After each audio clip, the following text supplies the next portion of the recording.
Hello, welcome to what is all the Omnifuss about then. This is our first stream this year, actually this calendar year. Um, this is the show that Martin and I kind of spearhead, and if you're expecting like fancy transition or videos or fancy editing or production, that ain't us, not us at all. We're just two blokes who talk about the hobby, talk about what we like to read, these heroes, these characters, these big whacks of paper that are coloured in that we like to read. So we always try to determine what is Omnifuss about. Goodness me, nightmare start already, Martin. But yeah, let's try and work it out, shall we? I actually muted Martin by mistake. Sorry, my apologies. You're all muted now. Oh, I'm here now. That's my fault. Again, let's say we're not professionals. This is how we roll. This is how we roll last minute. Because you were, correct me if I'm wrong, you were literally just working till about 15 minutes ago. Yeah, I literally finished at 8 o'clock. Sadly, it's been a long week, but my work days are calming down. This is probably the busiest one I've had this year, so it's going well. I'm actually wrapping up work at a reasonable time. And this is something we'll maybe touch on because not your work, of course, but I think last year we both kind of had, what's the word? I don't want to say a terrible reading year, but no, we will. I had a terrible reading year. Yeah, okay, we'll say that then. But then your job role changed. I had a different job role myself, and then obviously just other things came up, and I think you and I read a lot less than we fully expected to, and I almost felt like our place on YouTube was up in jeopardy because how can we be here talking about books when we don't really read them? But that's going to change, isn't it?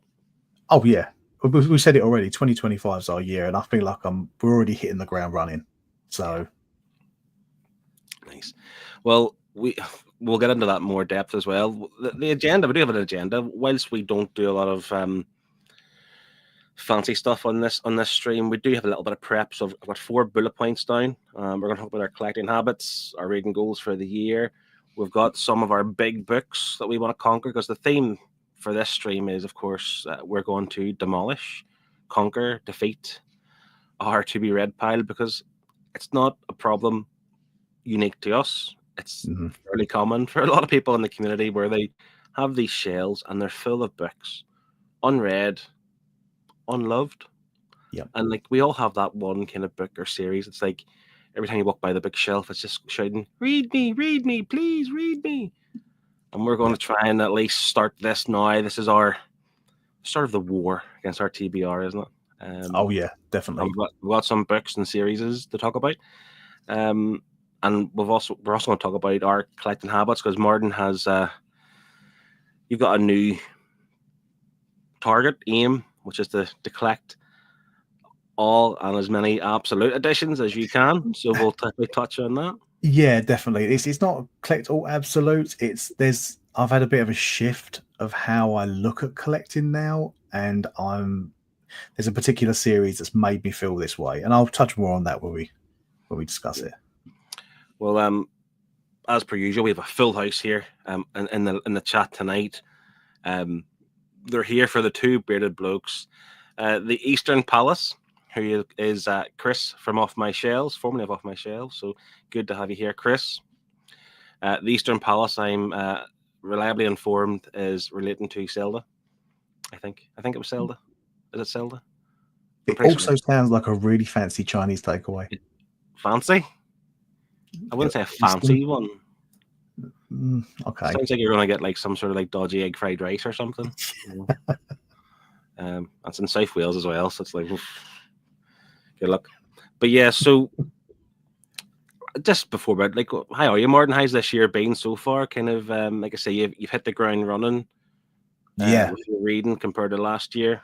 Yeah, I think. Yeah, I've got the bug. I feel like over the last 2 weeks, I sort of decided I really wanted to sit down and make a start. So I can't remember what I picked up first now. I'll check my Goodreads, but I picked up a book first, and I just dived in with 2 feet, and I haven't stopped. I've just been on a consistent roll for 2 weeks. And I think I touched upon it before we actually started the show. You are my inspiration, Phil. I was going to bring that up. I wrote this down when you said it. You said I inspired you. I've never, Yes. no one's ever said that to me before. I don't really inspire people, but it was good. Tell the people how, Martin. How did I inspire you? Well, the comment, because we had a discussion about our reading, and I think you might have been in a WhatsApp group, we were chatting about it. And something you said, I want to try and at least get half an hour worth of reading done a day. I'm not setting my goals. I'm not setting how many books I'm going to read. I'm going to try and set a goal of time. Mm-hmm. So I thought, you know what? That is a really good way of doing it. And it's a really good starting point. So I went with that mentality. I've got to get at least half hour in a day. So once I've wrapped up work of an evening and my daughter's getting ready for bed and my girls are doing their routine, I'll sit down and I'll read a book for half an hour. And that's turned into an hour. It's turned into an hour and a half. And it's now become a bit of a bedtime routine of getting a nice bit of time to read a book. And it's love having time. Yeah, to be fair, it's not something that I came up with. I would love to take that credit. I was in the same boat as yourself, and I didn't. At all these kind of books and series that I've started having completed, and it's like you look at this book and you look at that book, and I get overwhelmed at times, and then you think, well, I want to read 50 books this year, I want to read 100 books this year. But then by doing what was said there about if you set a target of time, and it's 30 minutes every day, like say it might climb up as well if you do have the time, but it becomes a habit, and that's the thing. It becomes something you just do every day. You're just reading every day. Where I felt like beforehand, like, and this is like therapy, by the way, folks, just getting things off our chest. I felt like reading became like something you have to make time to do, in terms of like formally you have to sit down in the nice comfy chair, or in the right place, the right time, or whatever. And if that doesn't come your way, you don't end up reading a book, which didn't make any sense. And then obviously we done the book club, a couple of years ago, and I was in that kind of rut where I kept putting it off, and then come Wednesday morning, I'm panicking, and I'm just about getting that book finished Wednesday evening before the live stream, and it took my enjoyment out of it completely. I quite like that too. Like everyone every year, like not everyone, sorry. What I've tried to do the last couple of years is kind of literally set out a kind of, without being like corny, right? I write down my notebook the kind of person I want to be, right? And that includes reading, like what kind of habits you want. It's like getting your 10K steps in, going to the gym, taking your vitamins, drinking 3 liters of water, whatever, those kind of things I'm putting down. And that includes reading.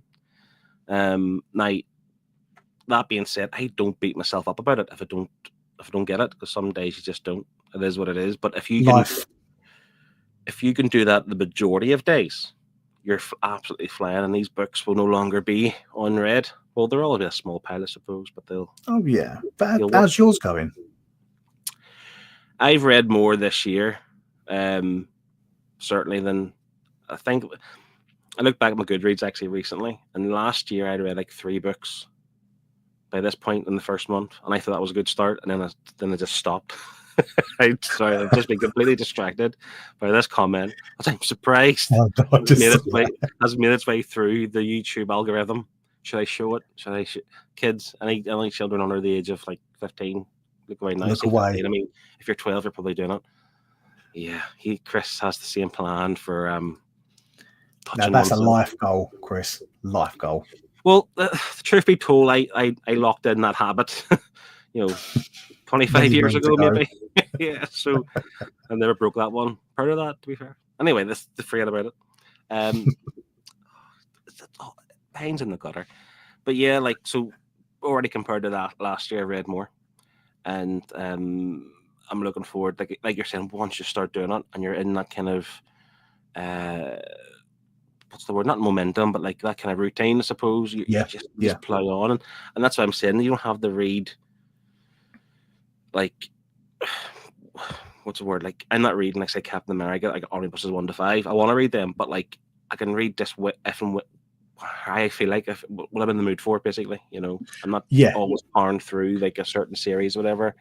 But I am obviously aiming to complete some series, and we'll get on to that as well. But yeah, I think it's something. If having a goal of the amount of books is daunting, just try and do half an hour every day. And like I say, this will go through.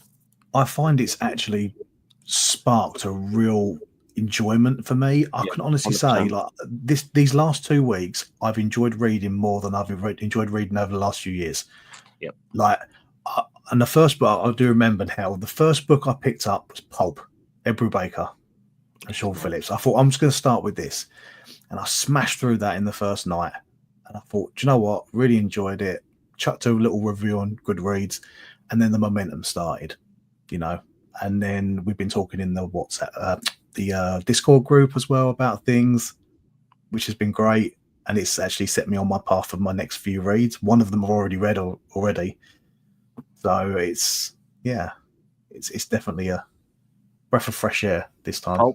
Pulp was a good read. I think, how do you put this? I think like Ed Brubaker, Sean Phillips stuff, generally speaking, would be a good. Say you had a reading slump. Say for example, I think I could pick up one of those books like Pulp, Reckless. There's others I'm sure I just can't think of right now. But like they're relatively short, but they're entertaining, but they're gripping. They really kind of draw you in.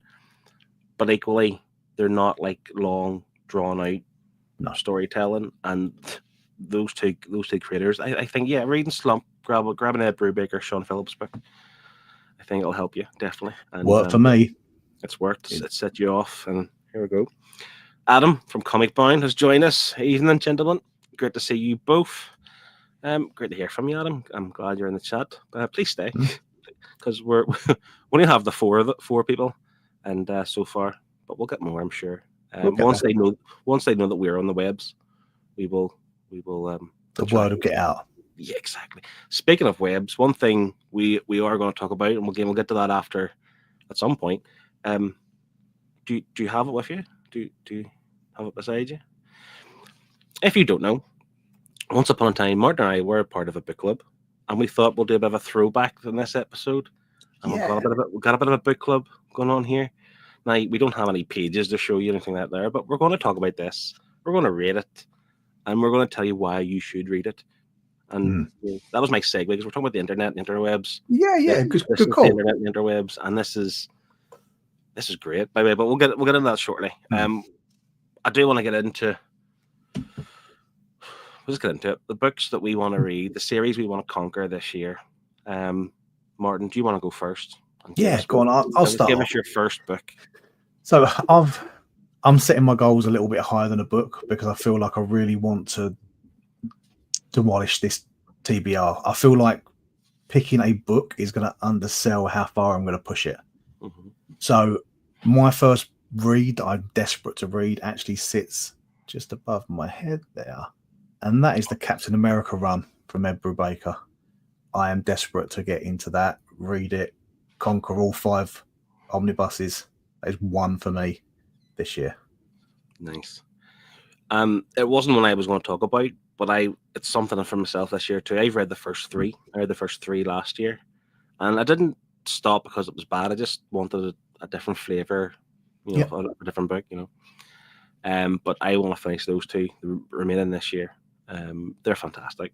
Genuinely, I think you're a fan of Winter Soldier, so much so that you have it emblazoned on your left arm there. That's your left, isn't it? This is my review, isn't it? Yeah. All on the left. So yeah, you have that on you, and honestly, I think that series overall is really good. It's obviously very much revered. I think a lot of people speak quite highly of it, and rightfully so. It probably, if I'm being honest, it probably will be the Dan Jurgens has another good Captain America run that's kind of highly regarded. I think it's Dan Jurgens. But Dan Jurgens got another one. There's an omnibus for Dan Jurgens. I've got that. I think it was right before the Brubaker run. Was it? I'm just trying to think what kind of runs are held at the the top of the mountain, so to speak. I think this one would be it's the go-to. One. Yeah, I think so. I was trying to think of the turn of phrase there. Not top of the mountain, but seminal. That's it. Seminal run. Adam's very unwell at the minute. Adam, I hopefully maybe we could be your medicine tonight. Yeah, for you. Maybe listen to get well soon to him, mate. Yeah, get well soon. But maybe we'll help. Our voices will kind of soothe that kind of sickness out. I don't know. Just like radio, like therapy, isn't it? But yeah, glad to have you here. To say if you are ill, by all means, just put your head down, go get a nice wee sleep. So yeah, that Captain America is a great series, and it's one I want to finish too. I don't think. Here we go. He feels better already. That's great. That's the soothing power tones. of the Omnifuss. That's what it is. Yeah. But yeah, do you know something as well? I was thinking about this recently, because the reason why I want to smash the TBR isn't just because I want to feel proud for reading books, but I'm out of space, and I know you are too. And we can't keep buying shelves and finding little nooks and crannies. But Captain America is one of those books I'll read and keep. I don't plan and sell them, but I do kind of long-term plan and reading and quickly deciding what to get rid of. But Captain America is one I'll definitely read again. While we have Chris in the chat, I'll jump to this book. This is the first one I want to conquer this year, and it's been about 4 years in the making. He probably knows what I'm talking about already. I keep saying this. I must have said about 10 times. I'm going to do this. I'm going to read this book. I'm going to read this book. But I'm going to this year. I am. It's happening. And that is a book that Chris helped me obtain. It's actually 2 books, I suppose, in one. And it's the Usagi Yojimbo.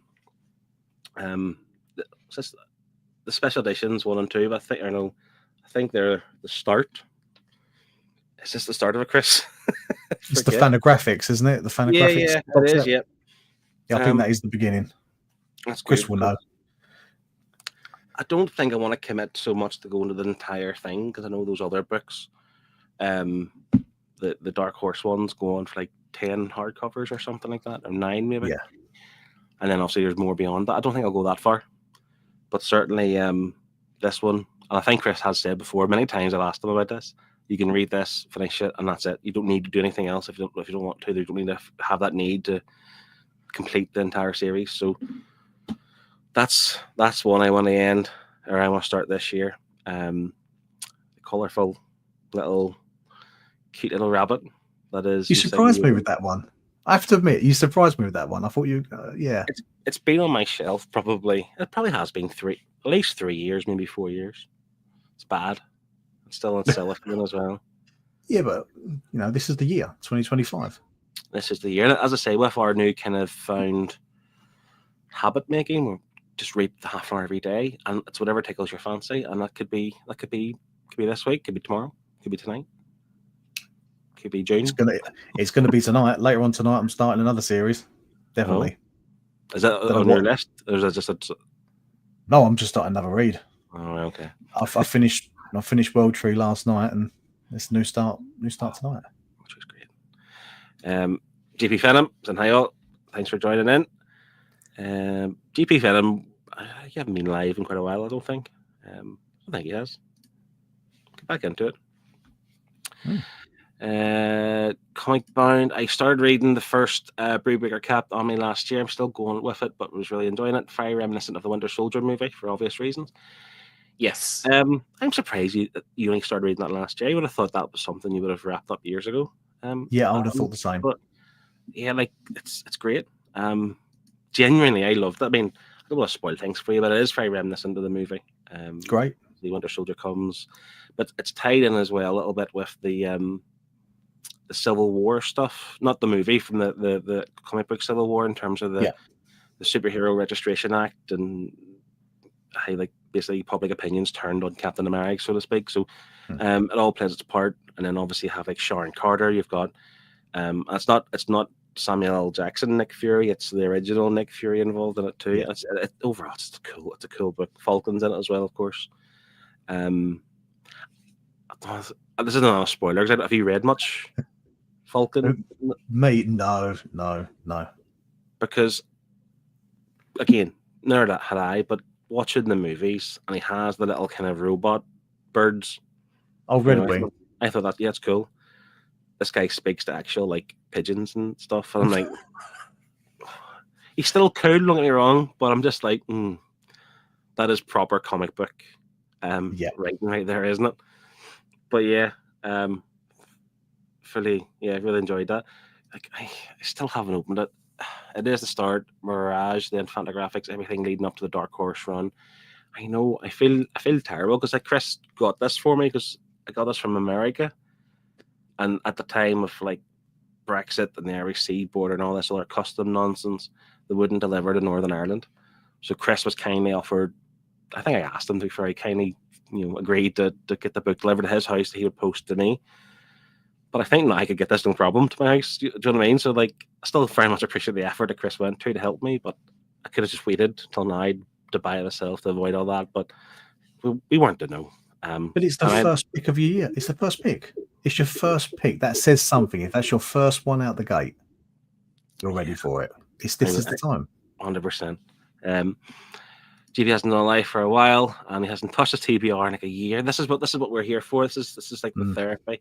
And if you didn't join from the very start, I was talking to Martin. He had suggested as well that if you just read for 30 minutes every day, it becomes a habit, and this is what we're all about now. We're enjoying that, and it gets these books gone, and you get to enjoy them a lot more. That's another thing too, because I was always kind of reading the book, and it was like anxiety trying to get to the end. Like I didn't want to go. Like I didn't want to go on the journey. I wanted to know the outcome, because we're kind of rushing them in a little bit. But by doing the kind of 30 minutes a day, there's no rush. Take your time, savor it, enjoy it. Adam, I don't like to start all the Omni series until I have all the volumes, and that's something I've only just completed with all the reprints. That is true, because I think 5 only come out last year after the print for so long. Yeah. But I get that. I get where Adam's coming from. I think if you're going to get stuck into a series and there's only so many volumes out, and there's more coming, it's scary to get into that point where you get to the point where you're done what's out, and then you're just sitting there waiting. Yeah. I feel like that with Ice Cream Man, because I've read the first deluxe. I'm scared to go into the second because I know there's no third at this point. Is there the single issues have come out though? Like but I want to. Still an ongoing series, but I just don't want to go into that second deluxe knowing that I'm not going into the next one. Yeah. To be fair, I'm a little bit like that with Saga, because I've read the first hardcover of it, and I can remember for Chris's video, was it the best image book or best indie book or best image book he done a few years back, and I picked Saga, and I picked that based on that one book. Like the entire series was my favorite one based on the first book. And I didn't want to read book 2 or book 3 because at this point the creators were on their like 4-year hiatus. They took a break for a while, and then they've come back since. And they're still ongoing, but they've only just, I can't remember what number, but no, every book is 18 issues. Yeah. They've only just completed like the 16th or 17th issue of the current run. So eventually they're close to the next hardcover, but they had said it's going to be 108 issues overall, so 6 hardcovers. So I don't know if I should just hold off for the 6, 7, 8 years it's going to be till we get them, or should I just read it now? It's a weird one. Is there a point where it's sort of like, hits a point where you can walk away from it comfortably? I suppose in a way, like I know how the third book ends, because I wasn't big in the Saga that time, but somebody told me how it ends. I suppose in that way, the third book is a kind of a natural. It's not a natural end; it's a massive cliffhanger. But because they took a break, essentially, you could read up to that, and then you could take a break yourself. Yeah, look at it like a conclusion of an arc, so to speak. Yeah. I mean, do you know, like Infinity War and Endgame came out a year apart, but you would have been quite pissed if like Infinity War came out and then Endgame's like 3 or 4 years later. Oh, 100%, yeah. But in between all the other Marvel movies was quite like a good few years in between type of thing. Yeah. Like even like DC, we're still waiting on the Batman #2, the Robert Pattinson one. So it's like it's the same thing with a comic book. If you waited that long, you would lose interest. And you'd have to go back and read it anyway. So yeah, it does dwindle off over time if you have to wait too long. GP Venom has said his goals this year is to read and finish collecting Hellboy or Saga or Swamp Thing. Hellboy, I know Chris is big into that as well. I'm pretty sure Adam's big into Hellboy as well, like Mike Magnolia stuff. It's not something I've ever read, and I don't know if it's. Well, I'm going to have to jump in at that point, because now that GP Venom's now GP said that, up above here is Hellboy. I've got my library editions here and bits and pieces. They need to be read. I need to dive into those. So that is another one. are they at the very start? Is that like issue number 1 onwards, or is there how many years of Hellboy has there been? Well, it spans out beyond Hellboy, doesn't it? It goes into like the BPRD, and there's the whole Magnolia universe you can go out to. But from what I can gather, that is the start. The library editions, the 6 library editions. That's where you start. It's the main Hellboy run.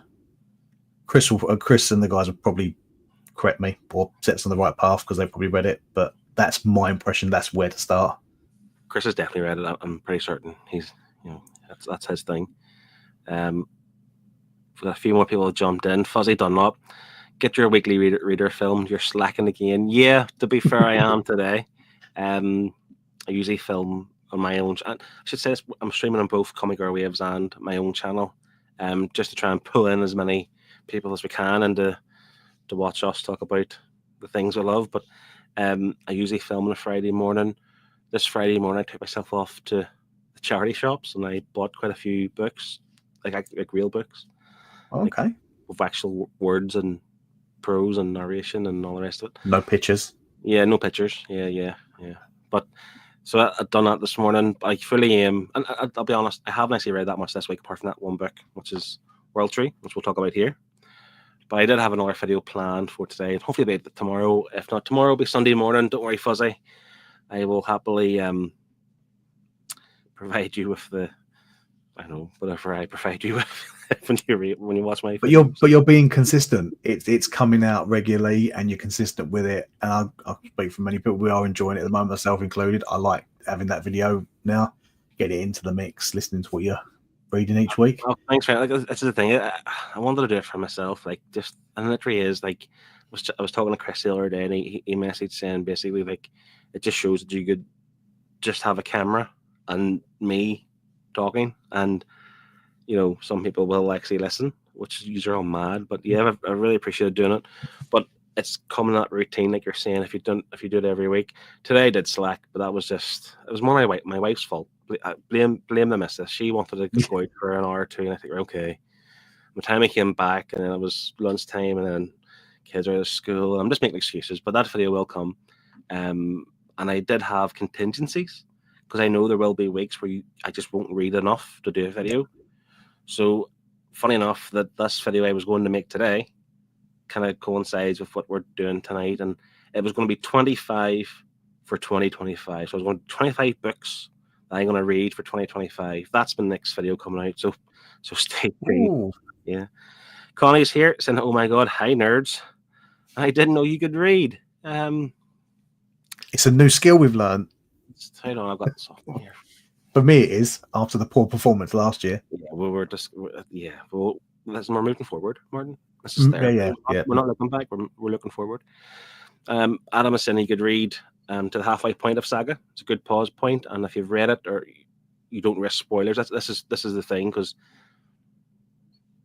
I mean it's a pretty big spoiler at the end of issue 54, which is like the end of the 3rd book. And that was spoiled for me, but say for yourself, if you wanted to get into Saga, you could read the first 3 books and then pause. The library editions are amazing, and they are 100% where to start. After volume 1 of the library editions, you could start early volumes of BPRD. But to be fair, with most of the Magnolaverse, Hellboy, then BPRD, then anything would be the order. So you've got flexibility. Yeah. So, which is quite cool. Do you know, my exposure to Hellboy was the movies, which weren't great. Me too. Yeah, I enjoyed them. Really? Yeah, but then you're talking to someone that actually really enjoyed the Spawn movie when it came out in the 90s. So, my expectations are not very high. I just... I think I like seeing these characters on screen. And I didn't actually mind David Harbour's Hellboy. I know that's going to probably get me shot for it. But I think, it wasn't bad. It wasn't too bad. The story wasn't amazing. But it was, I thought he looked good. Yeah. But then sometimes I think, and I didn't know what Hellboy, when the first movie came out, and I forget the actor's name, but it was the guy who was in Sons of Anarchy. He's in loads of other things too. Who was he? The original Hellboy? Yeah. Ron Perlman. That's the one. Ron. Thanks. Yeah. So he, when that movie came out, I didn't know it was a comic book. I wasn't really into comic books at the time. I just thought, what is this big stupid movie going on, right? But see, in hindsight now, I think it shows just how poorly like comic book characters and stories were kind of treated. If you remember the old Daredevil movie and the Elektra movie and Ghost Rider, and yeah, they were treated pretty poorly, and the price lost. Comic book movie with comic book audiences, and it's for kids and all this kind of nonsense. Maybe if Hellboy was made now, you might have a bit more respect to it and a bit more. Yeah, they just might enjoy it a little bit more. See, I'll even go further back, because I remember watching things like The Phantom with Billy Zane. I really, is it Billy Zane? I think it's Billy Zane. Yeah, it is. I really remember that. Yeah, I love The Phantom. The Ghost Who Walks. I love the story, and even the original. I love the cartoon back in the day. Must have been early 90s. The cartoon was great. And I even remember the original Captain America movie from the 90s. It's cheesy as hell. It is rubbish. Don't get me wrong, but I've got it on DVD. It's a little classic I used to watch when I was a kid. Yeah. I know Pete and James Keegan, they done that on their channel. It wasn't a good scare channel. I think it must have been Pete's normal. Like they kind of revisit old movies and see if they were really that bad. And I watched it, their video, and that movie looked horrendous, like absolutely horrendous. It was horrendous, but you got to take it as a product of the time, isn't it? You're talking early 90s. Is that the one where they put fake ears on Cap because the actor didn't like how? That sounds about right. The ears apparently chafed around his cap or something, so they got the cap to cover his ears and put fake ears on his helmet. And then you've got the Red Skull that was the Red Skull for the first 10 minutes, and then he was normal for the rest of the movie. Red Skull plays a part in Brubaker's run as well, of course. Oh man, whenever you read it, I'm sure we'll cover it here. And we'll no doubt talk about it as well. Yeah. GP said he needs to read up on Saga. We've got Andy saying, howdy lads, can't stick about, but we'll watch over the weekend. Keep up the reading so far this year. Enjoying the new Fids, Phil. Have a good one. Thanks very much, Andy. Ron Perlman, that is correct. The Brave and the Boys. Do you guys have a most anticipated release for the year? Do you, Martin? Is this going to form one of your books? An anticipated release. You know what? I haven't got a particular anticipated release. I actually, there's a series I'm loving at the moment. Like, there's a format. I'm loving the DC Finest series. Oh yeah, okay. So I just want more DC Finest. Any DC Finest release that comes out, I want. They're coming good and thick now. Yeah. I thought they were going to start off slow, like one here or there, but they're really turning them out quite quickly. And they're £30 books, roughly, give or take a few quid. Even less, 25. Is that right? 25 a book. It's not too bad, to be fair. Because I like I haven't bought any myself, but those kind of smaller form ones, like they're called DC the compact series. Compact ones, that's the ones. And I considered buying them, so I thought it'd be good to have the collection of these stories. But then I think it was Chris that said, well, like they are smaller format. They're meant to kind of be the same size of a book, so you can put in your backpack and read in the bus or train or something. And it's like, why do that? Like, I could buy the Absolutes, or I could buy, large format, which I enjoy more, I suppose. For him is Absolute Mr. Miracle. And that's there's one discussion we've had this week. The deluxe of Up in the Sky. I'm glad there's somebody else who likes this book. For context, we read this for the Nerd Herd. Superman Up in the Sky. I remember there was a Tom King book, which I loved. I can't remember what your thoughts were. Poor. I didn't like it. But again, yeah. I'm going to put it down to the fact that we were in this time where we were rushing books. Rushing through things, yeah. I was negative about it then, but I am going to revisit it now and see if my opinion changes on a reread.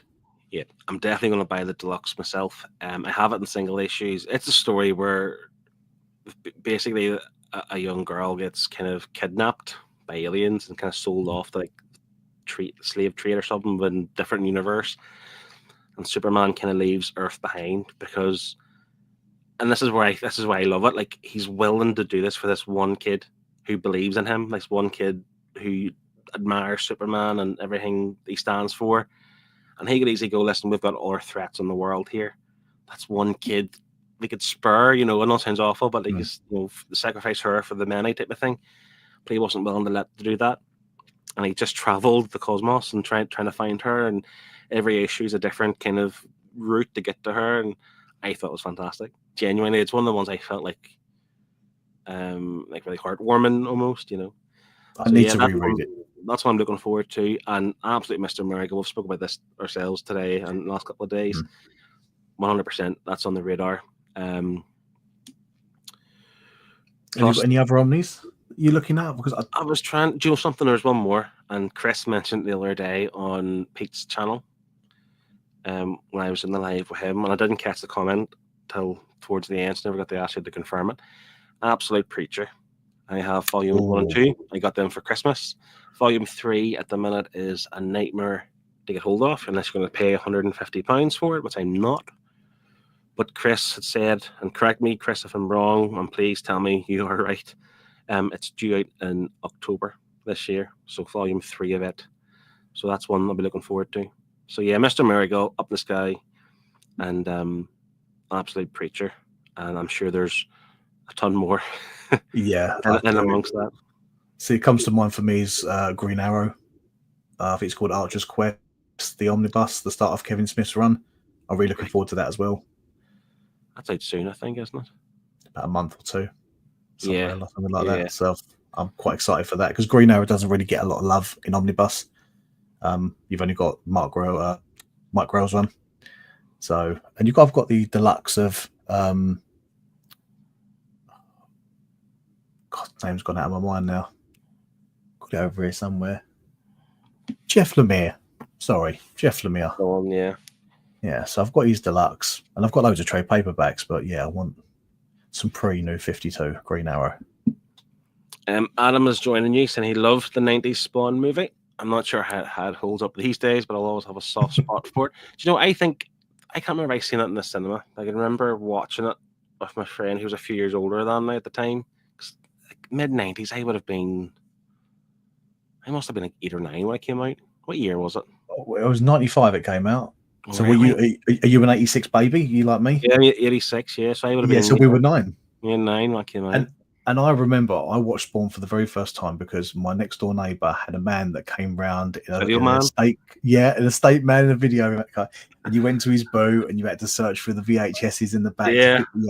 And Spawn was there, and I thought I'll give it a go. I never did have a clue what it was, and I loved it. And I think that was one of my first entries outside of like Marvel, DC, being that young. So yeah, Spawn's always held a. See the fact that you've mentioned a video, man. Like kids these days will never appreciate what that was like. Because they could just stream everything now in their tablets, and even if it's illegal or whatever. Like we used to have a man coming around in his car, and he would stop at the same spot every once a week. It was every once or fortnight, once a week, and like all the neighbors would go out and they would just like flick through his bags, see what videotapes he had, and obviously they're all pirated and all, but they were the good old days. Exactly, can't beat the good old days. GP saying about those DC Finest books that they're packed as well. And they are quite thick. They're thick for trade paperbacks. Like 20 issues, maybe. There's more than that. So here's Batman, year 1 and 2, and it's a big boy. So good value for money, you'd say at least. Yeah. It's got so like this particular one, it's got Batman 401 to 412, Batman Annual number 11, and Detective Comics 568 to 579. So it's quite a big chunk. So nice. I think there's been quite a few, and they're all quite varied. Like they're not just Batman. There's Aquaman. I think there's Catwoman, Superman, obviously, Wonder Woman stuff as well. Flash, yeah. So they're getting them all out eventually. Now I've seen a few of them. And a lot of the stories I had never heard of, but I think it's because they're more like they're the classic stories from back in the day. So yeah, even for like an educational way, if you want to learn about these characters, this is like almost like a starting point. Oh God, yeah. Year 1, year 2. You think they're jumping from different eras for different characters? So like Flash starts at the Silver Age, Superman starts at the very beginning, Golden Age. Wonder Woman starts at Gail Simone's run. So it's not all older stuff, it's newer stuff as well, so you're getting a range. But I'm a completionist when it comes to DC. I love my DC, and they've sort of capped off this format. It's got on the back of it, for anyone that hasn't seen them, on the back it's got like a timeline, and that ends at 2011. So that's going to wrap up at Flashpoint. New 52, yeah. Oh yeah. Yeah, so pretty much this is the time frame they're going to be focusing on for the foreseeable. So I've been trying to pick up trades Flashpoint beyond, sort of, New 52, like to try and get it. Yeah. And this that format is the reason why I've got this new opinion when it comes to absolutes. Okay. We'll get on 1 second. Let's get to the comments. Chris is looking forward to Ike Powell's book, Dr. Worthless, the man who studied murder and nearly killed the comics industry. That's a long-winded title. It must be oversized to fit that title, But I look forward to hearing all about that, Chris. Up the Sky's his favorite King book. I can't wait to talk to him in a few weeks. I don't know if that's for your channel or not, but by all means, check out The Brave and the Boys. In case it is on the channel, I'm not sure. Sorry. Or maybe MegaCon. Just throwing it out there. That could be it there, yeah. Just meeting the guy. And this is why I like it. This is why I like this book. It shows why the character of Superman is so important and relevant. Because people think Superman's boring. He's overpowered. He can't defeat him. All the rest of it. And I think this book is the perfect book of why it shows why he's important. He can do these things that no one else can do, but he's willing to do it for this one person, which is why I love it, to be brutally honest. And I know everyone should just read it and read it properly and enjoy it. I need to read it again. I need to give it another go. October 25th is for Absolute Preacher Volume 3. The Brave and the Boys is also looking forward to Absolute. Is it Transmetropolitan? Is that the book? Yeah. Yes. That's another one for me. I've got 1 and 2. I want my 3. So that's one for me as well. He's saying there it's the last absolute he needs to have every absolute. I think I have seen his video, his absolute collection. I watched it recently. So yeah, you got a nice collection there. The another one. Listen, we might as well talk about this now. The absolute editions, because there's Absolute Red Sun as well this year, which I want to grab. They haven't announced an absolute Supergirl, the Tom King Supergirl, but I can imagine that's coming at some point because that's a perfect. I think it's 12 issues. No, it's not 8 issues, isn't it? But that should be an absolute edition. I think it's 8 issues. Yeah, I wouldn't be surprised if it gets an absolute. It's had a deluxe. I've got the deluxe. Yeah, that's the one that James Gunn's using as kind of like source material for the movie. So put that in absolute format. I'll buy it too.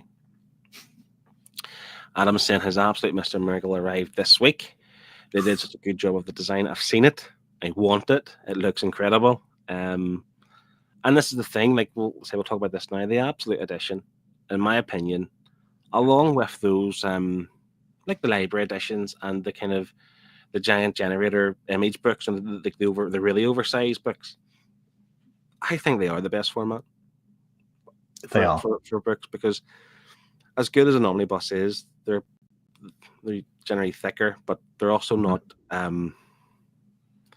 what's the word, like with Marvel for example, the paper is really thin in a lot of omnis, whereas with DC Absolutes it's generally the really good quality, the creme de la creme, isn't it? It's the finer edition, so to speak. Time and effort into giving us something that we could enjoy. And say Chris, he has a big collection of them too, and I know that's one of his favorite formats. And you can see why, because they're fantastic, and they're getting more creative. I think, like the Mr. Miracle one, but remember the Superman for All Seasons, where it wasn't cloth bound, but had funny textured on the card sleeve, and I've got it. It's a unique look. Yeah, and there's something else is striking out to me. Is it the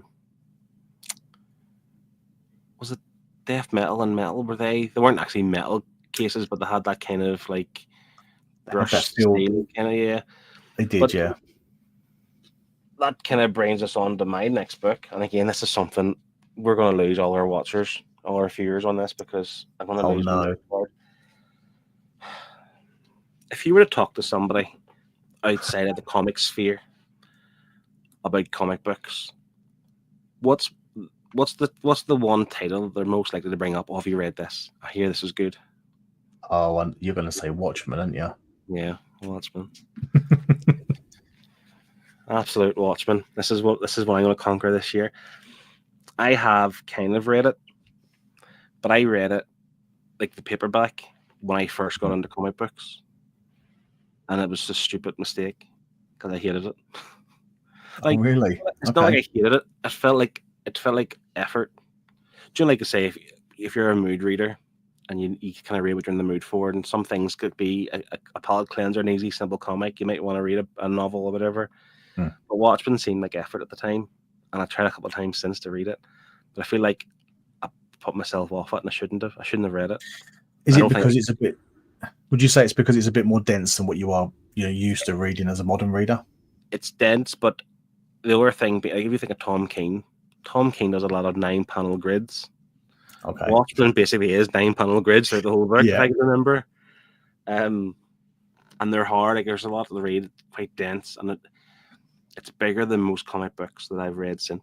So this is going to be conquered this year. Please stick with us. Don't log off.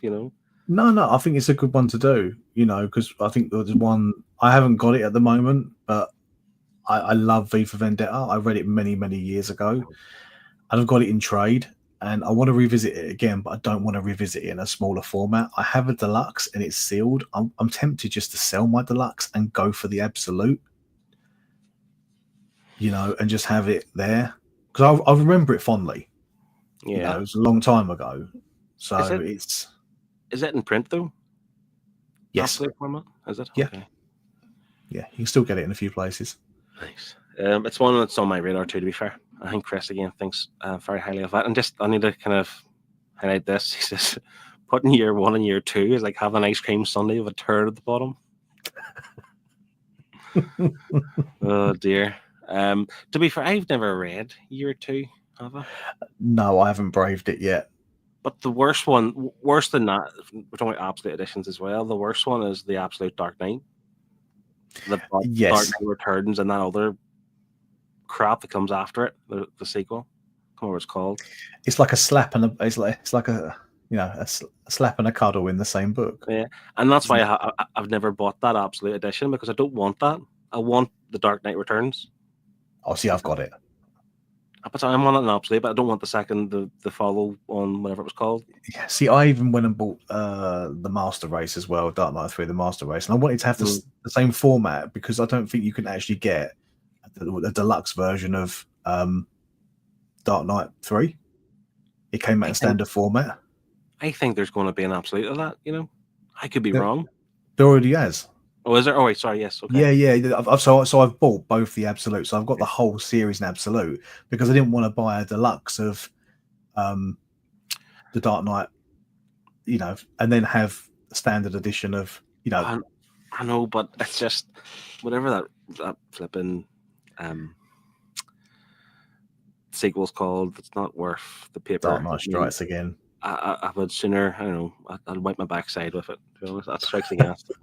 Yes, for me, this one, Swamp Thing, the green moss is great, and that probably is, as Chris said, the Swamp Thing hit, and all the designers just went, we can do anything, and that's true because I remember, I don't know if you remember this, Martin, Chris. I think Chris that we spoke about before.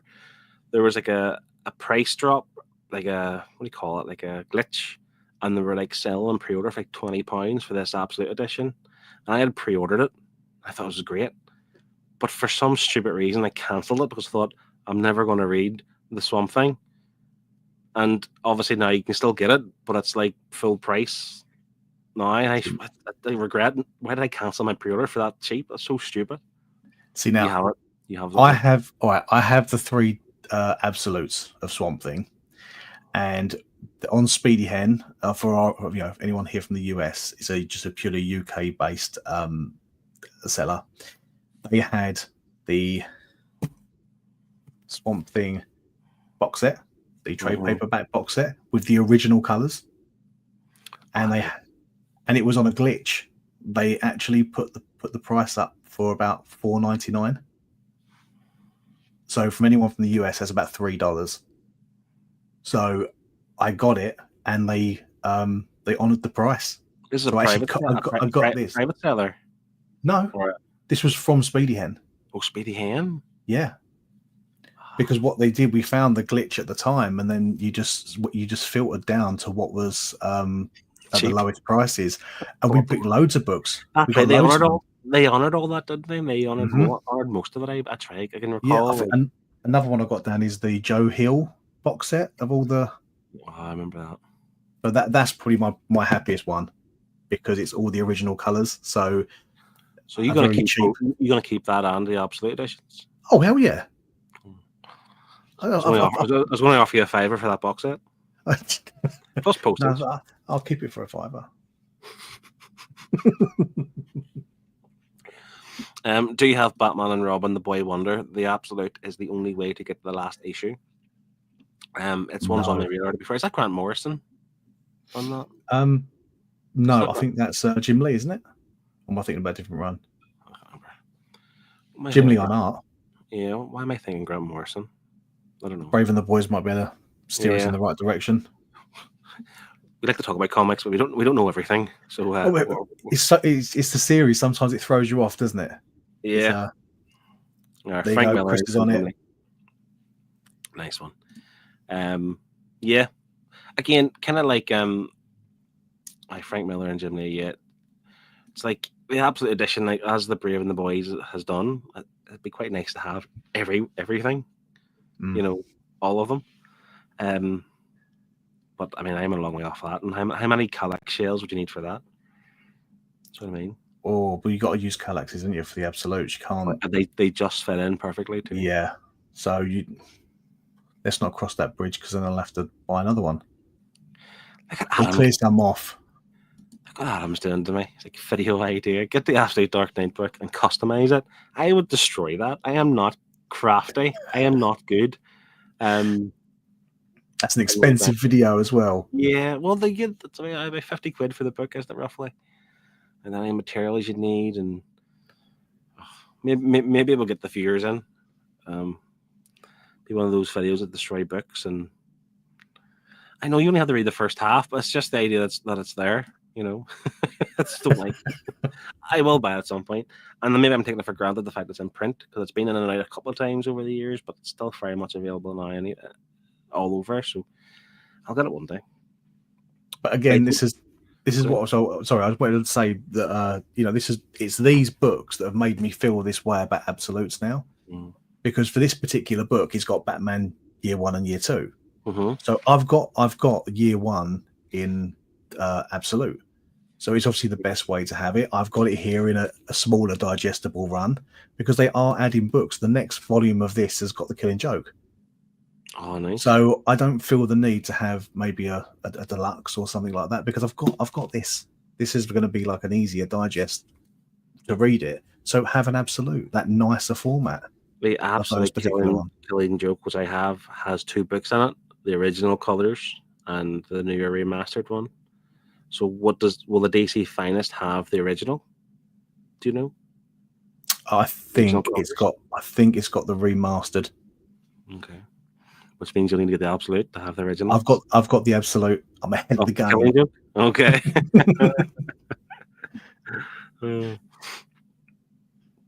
Hot take: the artist edition of Year 1 is better than the Absolute Year 1. I like seeing that. How big is it? How big is this artist edition?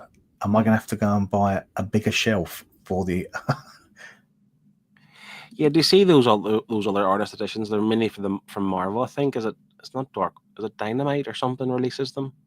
And they're really big books. Like they're really. I don't think they fit in the Kallax. You have to put them flat on top.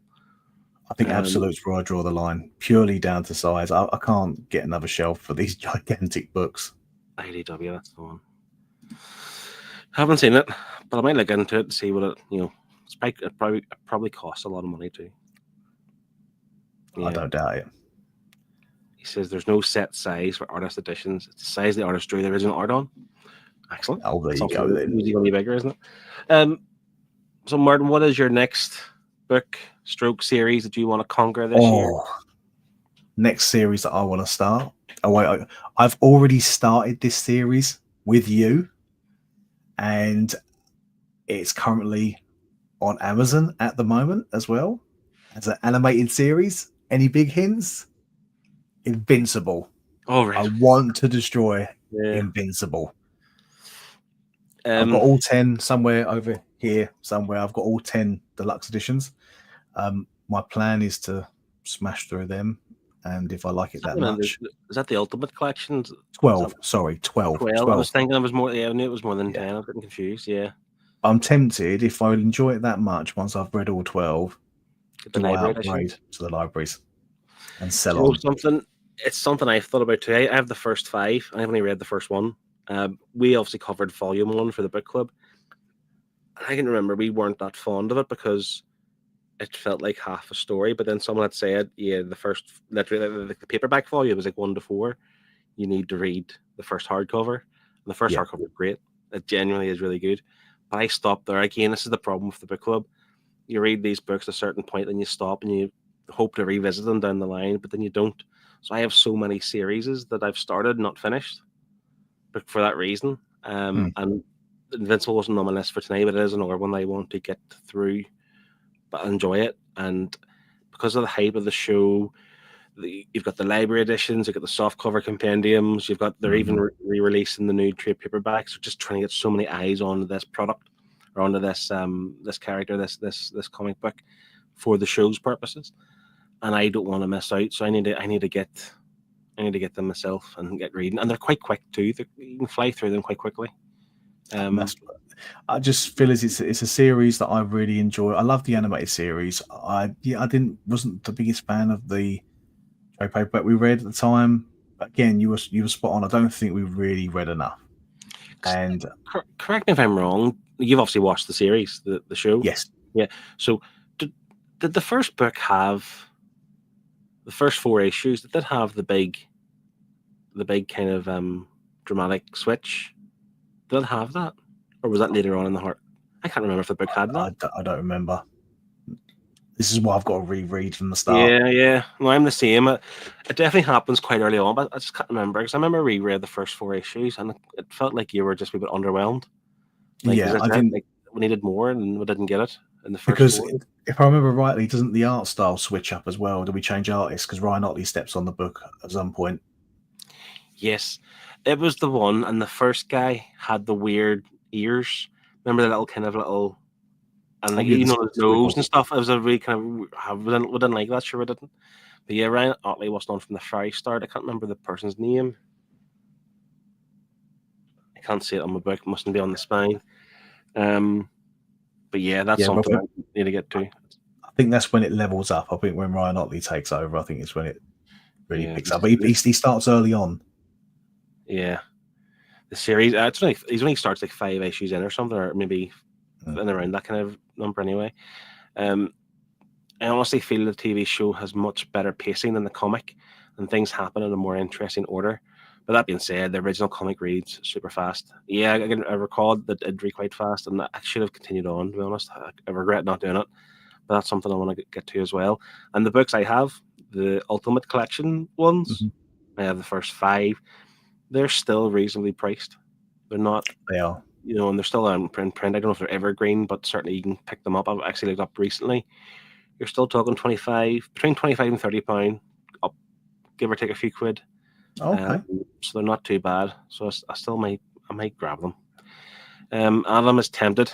The artist edition of the yearbooks look gorgeous. He's never tempted by them, but this, as in year 1, was it year 1? Yeah, is the exception. Okay. I might have a look. Once we go off stream, I might have a little Google. And Brave and the Boys hates that they never reprinted the 3rd library edition, so it doesn't match the rest of the books. I've kind of got lost of that because they had multiple printings of. Cause I remember it was a Bad Wolf Comics maybe had them. Like Bad Wolf. I maybe it was a Brave and the Boys. I can't remember. And is one of the books slightly smaller or something in size as well, or something like that? Or certainly the spines don't match and all that. You're putting me off now. Yeah. Do we have the hardcover compendiums? I can't remember. Do we? What for Invincible in UK? No, we do have them here. Yeah, but hardcover ones. We do. Yeah, they did come out. But I picked them up before they did those. So I picked up the the Ultimate Editions Ultimate, when yeah. Series 1 of Invincible come out, because I knew that this was going to blow up.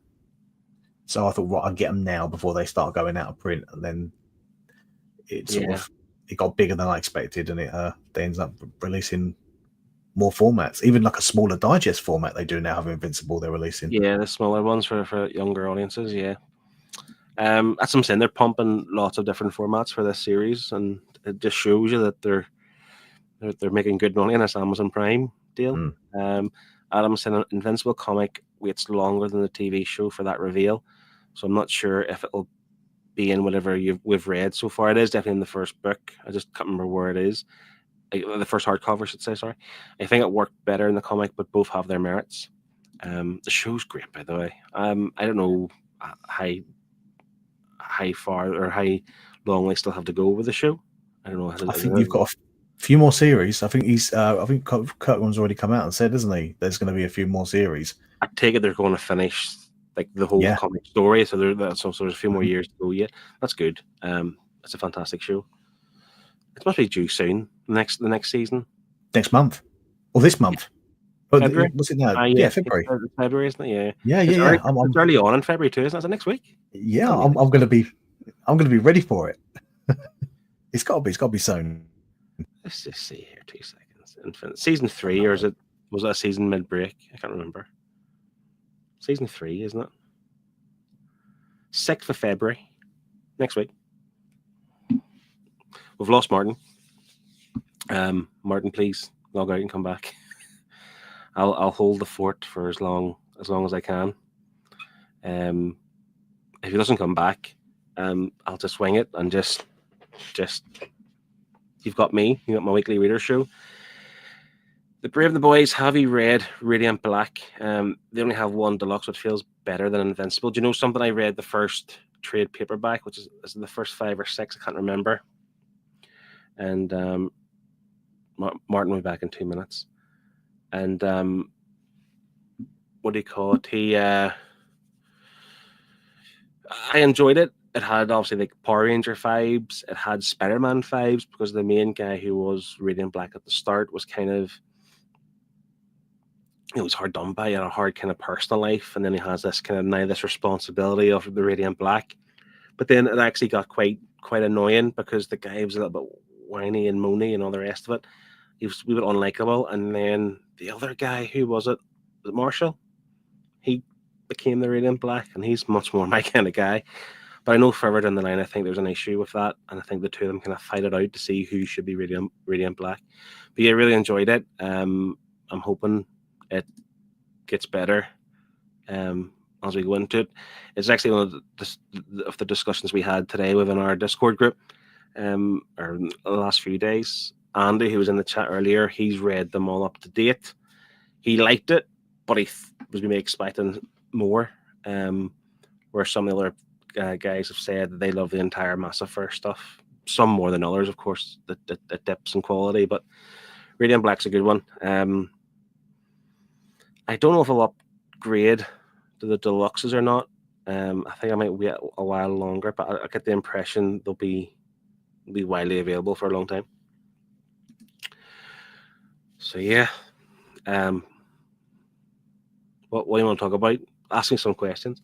One of the things, kind of like I say, me and Martin are looking for this year. This is the purpose of this show, is just to talk about what we're going to read for the year, what we want to conquer on our to be read piles.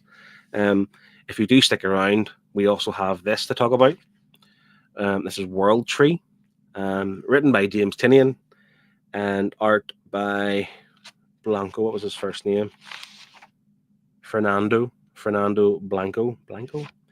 So we have a lot of positive things. Well, I do a lot of positive things to say about this. So we'll be talking about that in more detail if Martin does come back. I hope he does, because I need some of the bounce a bit of humor and jokes back, but we'll see. What made you want to start your YouTube channel? Do you know something? I think Martin's back, thankfully. I think we're all quite similar. It was COVID allowed it. We're obviously fans of YouTube channels, and not just comic book stuff, like gaming and even tact. Like I like other people like Peter McKinnon and Casey Neistat and all these kind of people. I loved all that. Like, I could do that too. Now I can't do it as well as these people, but and then during COVID we had just more time in our hands to do it. But now, even though we're beyond COVID and life's different and we're back to kind of normality and back to being busy, I still enjoy it. Like I left it for a while and had that itch, and I wanted to get back into it. And then, like I say, Martin, Scott, Liam, myself, we were part of the Nerd Herd, and then Comic Airwaves before. Again, we left all that, but then we had that itch again, and we can't really say no. And there's someone who was in this chat earlier on who may have left YouTube recently, and I hope he gets that itch again down the line, because I'm still heartbroken and still quite sad about that. But I'll not put any pressure on this individual to say who it is. But hope he comes back. What's their most treasured book in your collection? Martin, what's yours? That's a tough question. That is a tough question. I have to admit. That is a tough question. Do you know something? See, for so long, Fear Agent was like a wheel of mine, because the Fear Agent was of Dark Horse, the big Black Library editions. And this, I haven't read the series, by the way, but it looks incredible. And for so long, we just couldn't get it. And I was watching various ones on eBay, and then eventually they brought out the whenever Rick Remender moved all the stuff to Image Comics. Now we have them. I'm not saying it's my most treasured, but at least it's like the most happy I have. The same with Power Rangers year one or book one. What was the first one? Year one? Yeah, but year one. I was going to say that as well. Because we were after that for so many years. Me, you, and Scott. It was the hunt. And then obviously they reprinted them, and then we all got them. But now it's just sitting there unopened. It's like we didn't do anything with them. I wouldn't say they're my most treasured, but it's just certainly ones I'm happy to have. What I will say is that next week in Belfast, Garth Ennis is coming to town. He's obviously from Northern Ireland, but he's coming to Belfast next week into my local comic book store. So I am going to go get my Preacher, Absolute Preacher, Volume 1 and 2 signed. So would that maybe make them my most precious books? Because they are, if I'm being honest, do you have those books yourself, Martin? No. See the quality of those books? They seem like even a step above the normal Absolute editions for DC. I don't know what it is. It's just they just feel more premium, and they're heavy. Like they're really heavy. So yeah, if I get that signed, maybe that'll become one of my most treasured. So yeah, possibly. He said, "I love how they look like Bibles." And yeah, this is the point. So if you don't know the story of Preacher, if anyone watching doesn't know, basically there's like an angel and a demon miraculously conceived, right? Like a baby, like a demon baby thing, called Genesis, and it possesses this guy like within the Bible Belt of like America or wherever, and basically he goes on a hunt to like search for God. Basically, he wants to have words with God. And that's what the story kind of starts off with, and all this other mad stuff happens. But it's completely blasphemous. The whole thing overall. The whole story is just mental, and Garth Ennis, he's not trying to offend people, but it's almost like if you are offended, then that's on you. Like I'm just telling a story that's unbelievable. But yeah, the fact that the actual Absolute editions look like a Bible, this is like an added touch to that. So yeah. Sorry, Martin, what did you say your series was you were looking before you kind of went off? Because I kind of lost track. What was you were talking about a series? Oh, it threw me now. Sorry, the internet crashed out. Yeah. Do you remember what it was? No. It's completely thrown me. I was just sweating there for 5 minutes, like sorry, trying to keep the masses entertained, you know. No, it's gone. Yes, you had Hellboy, you Captain America. Oh, okay, it's Hellboy, Captain America, Invincible. That's what we're talking about. Okay, another series I want to get stuck into. Yeah. Okay, yeah. So the next one I think is on my list. You can't see it at the top. You won't see it. The camera can't see it. But I really want to get stuck into Sin City. We wrapped up the Nerd Herd with the first volume, The Hard Goodbye. Very fitting. Really want to just read the rest because Sin City is another series I really like. It's love the world. So I love the movies, and I thought the Yeah. book was fantastic. So I'm really want to dive into the rest. The Hard Goodbye was excellent, I thought. And you're right, it was a good way to end the book club type of thing. It was the hard goodbye, so to speak. But Comic Bound, I don't know if he's still there. He like I have a lot of time for Adam, and he came to Belfast last March, I think it was. Yeah, so I'm going on a year, and I met up with him and his family. We went for a meal, took my kids and stuff, had a nice meal, and he handed me some books. And I felt a wee bit not embarrassed. Like I was absolutely grateful, but like I didn't have anything to give to him because I think his collection's far bigger than mine, and I would hate to buy a book that he already has, type of thing. But one of the books he gave me was the hardcover of Sin City, and that's fantastic. I love it. So, in fact, to answer that question from before, what's your most treasured book? That would be up there as well because it was gifted to me from Adam. Now, it comes with a caveat because now I need to buy the other 5 or 6 books to go along with it. But yeah, it was it's a fantastic story, and I'm glad to have that. And that's how I'm going to collect them because they're not called absolutes. Are they called library editions? But they're basically library editions. They're in like a cardboard case, whatever, a cardboard cover. Yeah, I went and bought all the. Oh, you have them all? Slipcase editions. Yeah, I bought all the slipcase editions. I've got the what's it called? The big damn Sin City down there. You know, the book that would kill someone if it fell off a shelf. So you have them both? I think I will. Martin. It's a bit because that is the book that got me into omnibuses. I don't want to let it go because when I first started getting into big books, I wanted to get Sin City, and at the time, going back many years, there was no trade paperbacks. They were out of print. You couldn't get hold of them. And then all of a sudden, Big Damn Sin City was available. And I was like, oh, this is a big book that's going to have every single one. That's what I've got to get. And then when it came in, it was massive. I was like, Jesus, this is a really nice way to read the book. And then that steered me onto omnibuses. And then, you know, the rest is history. The problem with the Big Damn Sin City book is it depends how you're reading. If you're reading it on a table, fair play. If you're reading it in bed, I mean, you'd have to worry about like blood circulation to your toes. It's so heavy, it's just sitting on your lap. It's going to stop the blood flow, you know. Brave the Boys, he is pretty proud of his library, but he doesn't own any Sin City. Wow. Okay. Have you read it though? Again, I've only read the first one, The Hard Goodbye. Have you read any digitally or whatever? Because it's certainly something that I'm quite. I'm no rush to get it because I think they're quite pricey for the individual ones, to be honest. But it's something I'm definitely going to grab and pick them up over the next few years. And The Hard Goodbye, you could read that and as a one and not worry about reading straight through. You can read them not as one shots. You know what I'm trying to say? It's like you don't need to read them all 6 months. He's asking as well, what book surprised you the most last year? I'll have to think about that, Martin. But mine last year was Avengers Twilight. It's the simple 6-issue run, I think it was. I can't add to that because I'll openly admit my reading last year was abysmal. So I read 10 books last year. That's all I read.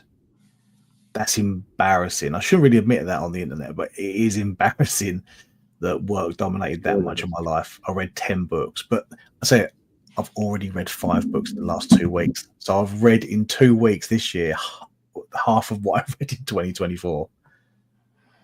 This is where he stops now for the rest of the year, and we no. We do a live stream from the year from now, and he's like, oh. No, we're still going strong. Adam is confirming that he got the greatest gift of all. Getting to meet you in person was its own gift. Me and the family had a lot of great time. We actually wish I had more time because I remember we went for a meal. But obviously they're in Belfast visiting, doing other things. I think I directed him to a few different things he could do, but we didn't really have loads of time either. It's hard to fit stuff in. But yeah, I agree. Meeting me in person was his own gift, as was meeting you. But the thing is, his partner was like, I was all like a wee bit overwhelmed and stuff. It's like, don't worry, that's Adam's love language. Is that the right word? Like, love language. That's how he tells people he likes them, by gifting them books. Which I've taken 4 because I've gifted a few books to people over the last few months myself. You'll get some too, Martin, at some stage. But Yeah, so my next series, I'll jump in. So I love the Daredevil Netflix stuff. It's now moved over to Disney Plus. It's titled Born Again. I don't know how close to the Born Again book it's going to be. I don't think it is going to be at all. I think it's just more with the name. They've used the name more than anything. But just in case, I want to start with the Frank Miller Daredevil and the companion, because the companion is where Born Again is held, along with the Man Without Fear. But I feel like, do you read this first? Somebody tell me. Does this come first? I think that's first. Yeah, so this is issues 163 to 191. That's issue 226 to 233. So yeah, I'll have to read this first and then move into that. It's not so much in preparation for the show, because again, I don't think the show's going to take much from it. But me and you, Martin, have been similar in the last couple of years, where we've kind of bought a lot of the Daredevil stuff. Yeah, we do. One of those characters we're after, isn't it? We do cross paths on quite a few things, Yeah. and Daredevil's one of them. But I don't think I'm going to go... I think the Frank Miller Daredevil is my starting point. I don't think I'm going to go earlier. I haven't bought anything else earlier than this. Is the earliest ones I have. I feel like that's my starting point going forward. Me too. I don't think I'm going to go before. If I do decide to go before, for whatever reason, I'll probably do it in Epic as opposed to Omnibus. But at the moment, I'm the same as you. I think the Frank Miller is a nice start. I think they've collected Daredevil in Omnibus format really, really well. It's very well mapped out from what I can gather in some run to run. Yeah. So I'm quite happy. I think as well, like I say, you got the Frank Miller. We all have the same. I'm pretty much we have the same books. We've got the Mark Waid stuff. Mm-hmm. Do you have the Charles Soule run? Yes. And we've got the Chip Zdarsky run, because Brubaker. The Brubaker run too. Yeah, we're saying here that based on the trailer, it seems it's mostly pulling from the Charles Soule run, which I've never read, but I've read the Zdarsky stuff. And he's confirming main Omni first, companion second. There you go. So yeah, like I want to read that. That's a starting point, because I've read the Zdarsky stuff because I read the single issues. Haven't read the Charles Soule stuff. We had read some of the Mark Waid for book club. That might have been before your time. I can't remember. Was it before your time? Yeah, I think it was before my time. Yeah. But I always remember that episode because Chris had said that we basically started. It was called Volume 1, but it was actually in the middle of Mark Waid's run, because at this point he was in San Francisco, Daredevil, where he should have read before how he got to San Francisco, so to speak. So Daredevil's been fantastic. I think I've read of his has been fantastic. So I'm going to start here, and then maybe by the end of the year, we'll see how far we go. Well, I think you've got Anacenti's run coming out soon, and I think, tell me if I'm wrong, if anyone knows, it comes after. It's after Frank Miller. Yeah, I think it's another one we've got to get to put in there. And Bendis too. Bendis, I think there's been a few reprints of the Bendis run as well. I think there's 3 of those in total. 2. 2. 2 Bendis, 2 Brubaker, 2 Waid, and then 1 for Soule. Yeah. And then we've got 2 for Zdarsky. And you've got Marvel Knights. Have you got that one? No, I need to get that's getting reprinted though, isn't it? I think so. Yeah, I think I've seen that. So that's Kevin Smith, start of Marvel Knights. Yeah. Adam's same as us. Started off the Miller Daredevil with no real desire to go any earlier. The companion Omni is some of my favorite Daredevil material. We read Wow. Born Again for the Nerd Herd. You definitely were there at that point. Oh yeah, I read that. That was amazing. It's a fantastic story, but again, I want to read it within context of the overall run, so I can slip back into that. Brave the Boys confirming it was reprinted last week. No news on Marvel Knights reprint. I definitely seen that somewhere. Not a reprint. I might have watched a video of Omar's last week, and he included Marvel Knights, or somebody included Marvel Knights in a Daredevil reading order. It might not have been Omar, it was somebody, and that's why I maybe thought it was being reprinted, because it basically is a Daredevil book, isn't it? Yeah, pretty much. Joe Quesada is the writer of that. Yeah. Well, I'll get that at some point. I'll just jump in the next one. I've got one more after this too. American Vampire. Like Joe, this is why I do things arse about face. So, I read, what's it called? The newest single issue run they had. It was like a 10-issue miniseries. Oh, is it like 1980? 70 or something, maybe 1970. Something But like that. It's included in the second volume, which I also have. So I have it in singles and the two Omnis. But that was so good that made me want to go back and read this from the start. Just the idea of this, like, so it's like he's like I'll just read it. Cunning Rufus and Rattlesnake Mean, Skinner Sweet is a thoroughly corrupt gunslinger. He then becomes a vampire, and he kind of detests the whole kind of European aristocratic, all the people come over to the New World, so to speak. Mm. And basically, this book, from what I gather, is like through the ages, not just back in the 1700s, whatever. It goes like 1920s, 1930s, and so forth. So I'm excited by that, and I've been since I heard about it and since I read that recent run. I know you have, because you are the one that sold it to me. We spoke about it, and I think you sold me on the idea, and I went and bought both omnibuses. You have it too? They're down there somewhere, or down there either somewhere. But I've got both of them. Do you know what I do every time you refer to your bookcase? I do this, like to try and look around you. It's like, that's not how this works. That's not how the internet works. I can't see around your body. It's mad.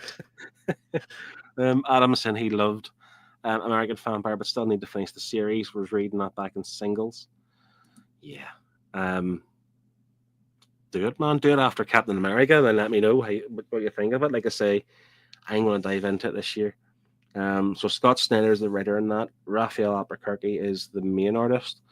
I think there's been, like it mentions here, Stephen King. I think he was involved more in the direction, more than the writing. I think he had some input at the start of the book. There's Sean Murphy as well in art. So I'm guessing some filler issues within that. And I think as well in the second volume there's even more artists. So I can't think who they are, but for a long run like that, you can expect a change in artist. But yeah, looking forward to it. It just looks so good, and I think it is. I think a lot of people hold it in high regard too. That could be your list as well, Martin. Maybe. Yeah, it's definitely one that I want to read. But I've actually got another series that I really want to read a little more. Taking out the recent controversy. So let's take that out. Everyone will know what I'm talking about when I say it. Okay, yeah. So I really would like to read Sandman. I really want to read. I loved the actual TV series on Netflix. I thought it was a great series. I would like to start that from the start and see it through to the end. Do you know something? I heard that, again, I watched Omar's stream from last week with his cousin Amanda, and they were talking about Sandman, and apparently it's been delayed, the third season. Rightfully so. Obviously, they don't want to put anything out until they know what's going to happen, because I think Neil Gaiman's quite involved in the show. I don't know to what extent. Well, he's the narrator, isn't he? I think he's actually the narrator on the show. Do you know the thing I'm sad about as well? And again, I understand like what's been alleged, and let's be honest, it's alleged, but it's very likely it's probably true, and it's hard to kind of see past it, even if it's not. If there's some sort of reason for it, it's hard to see past it. I loved the Audible, the audio books. They're fantastic. Yeah. And I was hoping for I don't think I've read the third one. I've listened to the first one, definitely, part of the second one, but I don't think them will get any more. I think we've got the third, but I'll be surprised, because he narrates that as well, doesn't he? He does yeah. But he's fantastic in doing the narration. Like it just suits it. If you know what I'm trying to say, it's like you change it works. It won't be the same, but it's quite sad. Go ahead. I'll say, because I know a lot of people can't separate the man from the book. So some people have issues with that. Like for me, I can because I want to look at that work as, it's such a high regarded book. I'm not going to smear the book because of what he's allegedly done. Take that away from it and just enjoy the story. Do you own the books, the Sandman books? Yes, I was lucky enough to get the 3 omnibuses with the black gilded pages before they switched them. See, this is the thing, and I don't want to get into any kind of political kind of cancel culture type of thing. But like, I went to the charity shop today. I mean, Americans, it's a thrift store. I went to the charity shop and I picked up the book called Neverwhere.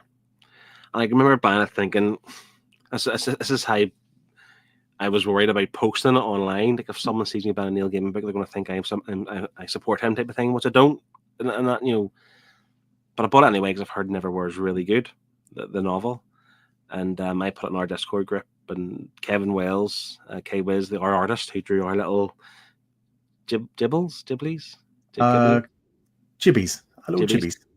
He that's the one. He basically made a good point. I've bought it from a charity shop. I haven't give him any more money. So the fact that you already own them, I own them. You're not supporting them beyond this point, So it'd be wrong if you didn't read them. So when you say these stories, they're sad, obviously, from what any victims or potential victims went through. But like, even from our own selfish point of view, you're thinking, why have you done this? Because you've just ruined. Like, even the idea of talking about this, it's like comes like a stigma. We can't even talk about it freely without acknowledging the allegations and stuff. It's just like it's horrendous. Brave the Boys asking, how did you collect it? That was the 3 omnibus, wasn't it? Yes, 3 omnibuses. Yeah, I was lucky to. I said before, I was lucky to get them when they had the black gilded pages because they swapped them to white. So I was pleased that I got them all in with the black.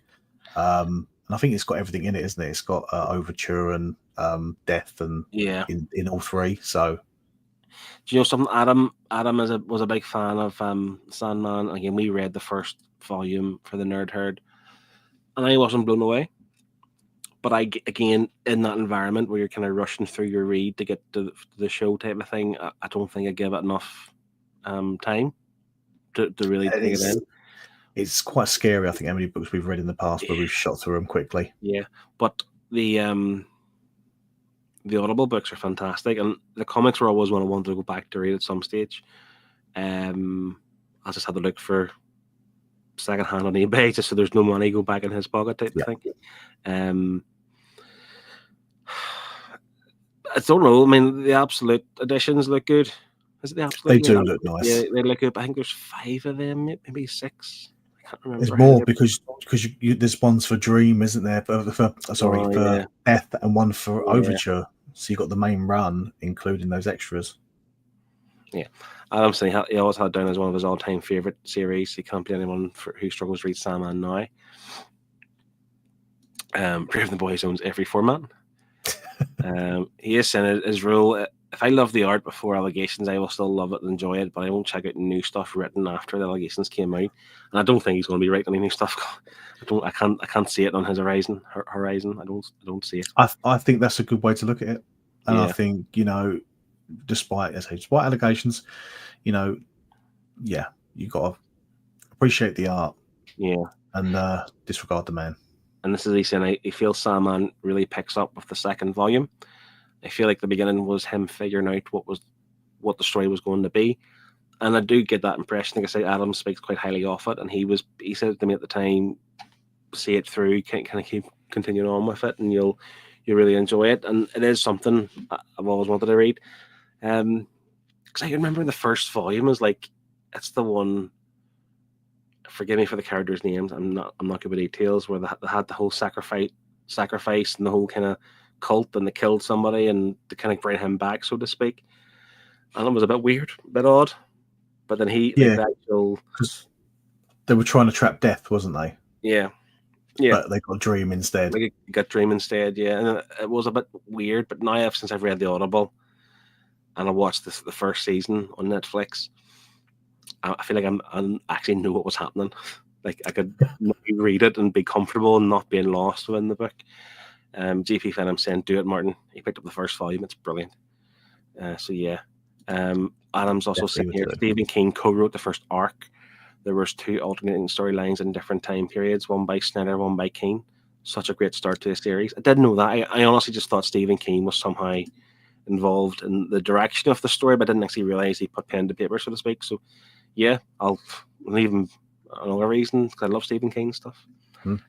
That's your 5, isn't it? That's your series is complete. That's your Yeah, I think that's. I don't want to set the bar even higher for 2025. I think that's a good starting point of trying to get some big series. I think if I can at least get 3 out of those 5 done, I'll class that as a win because they're a tall order. Sandman could be quite again. Anything with like well, I think Captain America would read easier than Sandman, for example. So those 5 Omnis, and they're different thicknesses, I think. Yeah. They're pretty much OHCs, aren't they? Yeah, the first one isn't that big. The second and third are quite thin. The fourth and the fifth is where I mean, that's why I've stopped, because I was intimidated by the thicker books going forward. But I think you'll fly through them. Probably a lot more than Sandman. I think Sandman requires a little bit more, not effort. It's not the right word. Dedication. Yeah, but like to kind of, after you read it, sit down and think about it for a while, whereas Captain America, you can read it and forget about it. My last big book that I want to get to is Gotham Central. Again, it's sat on my shelf for so long. Ed Brubaker, Greg Rucka with Michael Lark on art. And I'll be honest, I can't think of anything else Michael Lark has done. There's a few books that I know, if I can remember from Adam's videos, I think there's a few books that Michael Lark was involved in that he has. It always looked really good. There's definitely more Ed Brubaker, Michael Lark book out there. I forget what it's called. It all really good art. I'm still getting to grips that you've got it still like you're a big Batman guy. I really expected you to have read that. So do you know what's put me off this? Do you remember the Gotham TV series? Yeah. I don't know if that's loosely based on this or not. Oh. I kind of hope not. No, I don't think it is. From what I don't think it is. maybe the idea is like they're focusing on obviously the Gotham Central, like Gotham PD and stuff. But that TV series started off well and has lost its way, and I didn't like it. So I think that put me off this. But again, this is a FOMO thing or a hype thing. I'm based on my desire to read this based on other people's opinions. But they're opinions of people I trust. Like Chris, for example, had said recently he sold his omnibus because he's read the book maybe 5 or 6 times, maybe even more. And he only sold it because he knows he won't read it again. Not because it's bad, because he's read it 5 or 6 times. He's not going to read it again. That says to me is a good book. Yeah, 100%. So yeah, that's been our books that we've kind of thought about. So I had Daredevil by Frank Miller, Usagi Yojimbo, American Vampire, Absolute Watchmen, Gotham Central. Am I still here? You are. Yeah, you're still here. You had Sin City. You had Invincible. Sandman. Hellboy. What was your 5th? And now you've thrown me. It can't be that much of a big one if I've forgotten it. Captain America. Yeah. So and they're all ones that, like I say, like your 5. Other than maybe Hellboy, which I don't own and don't really have any intention to buy anytime soon. I think they're very similar tastes in books, to be honest. Yeah. And they all sound really, really good. Where are we here? Sorry, I've lost track of the comments. Personally, I think the Omnis Deluxe or Helm editions are fine. What's the Helm? It's a new edition. They basically released I think they're the absolutes, and they come with the Helm of Dream. Oh, really? Okay. Yeah. But I really think Death and Overture deserve the absolute. I understand what you're saying. I don't think Sandman is something you should binge. You need to read it slowly and give it time to sit with you. That's what I was saying. At Captain America, you can binge it, enjoy it, and not forget about it. You'll always it'll sit with you, but you don't need to really think too much about it to maintain or retain that kind of information. Gotham Central is his single favorite omnibus. I think the original pitch for Gotham TV series was going to be based off that, but then they changed their mind and it's not related at all. That's good. Not even remotely similar. That's good, because the tone for the TV show, I didn't like the tone. It wasn't even just like the storytelling, or it was just the tone of the show overall. wasn't fond of. Adam said Gotham Central is so good. One of those where you might feel it has no right being as good as it is until you look at the creative team, and it makes complete sense. Ed Brubaker, Greg Rucka. Again, Michael Lark is a name that I've only ever heard on good books. Yeah. But Like he's not something he's on loads of stuff. He's just on the good ones. So yeah, looking forward to it. But like I say, that's our intention going forward. For the year ahead to help conquer. This has got me excited.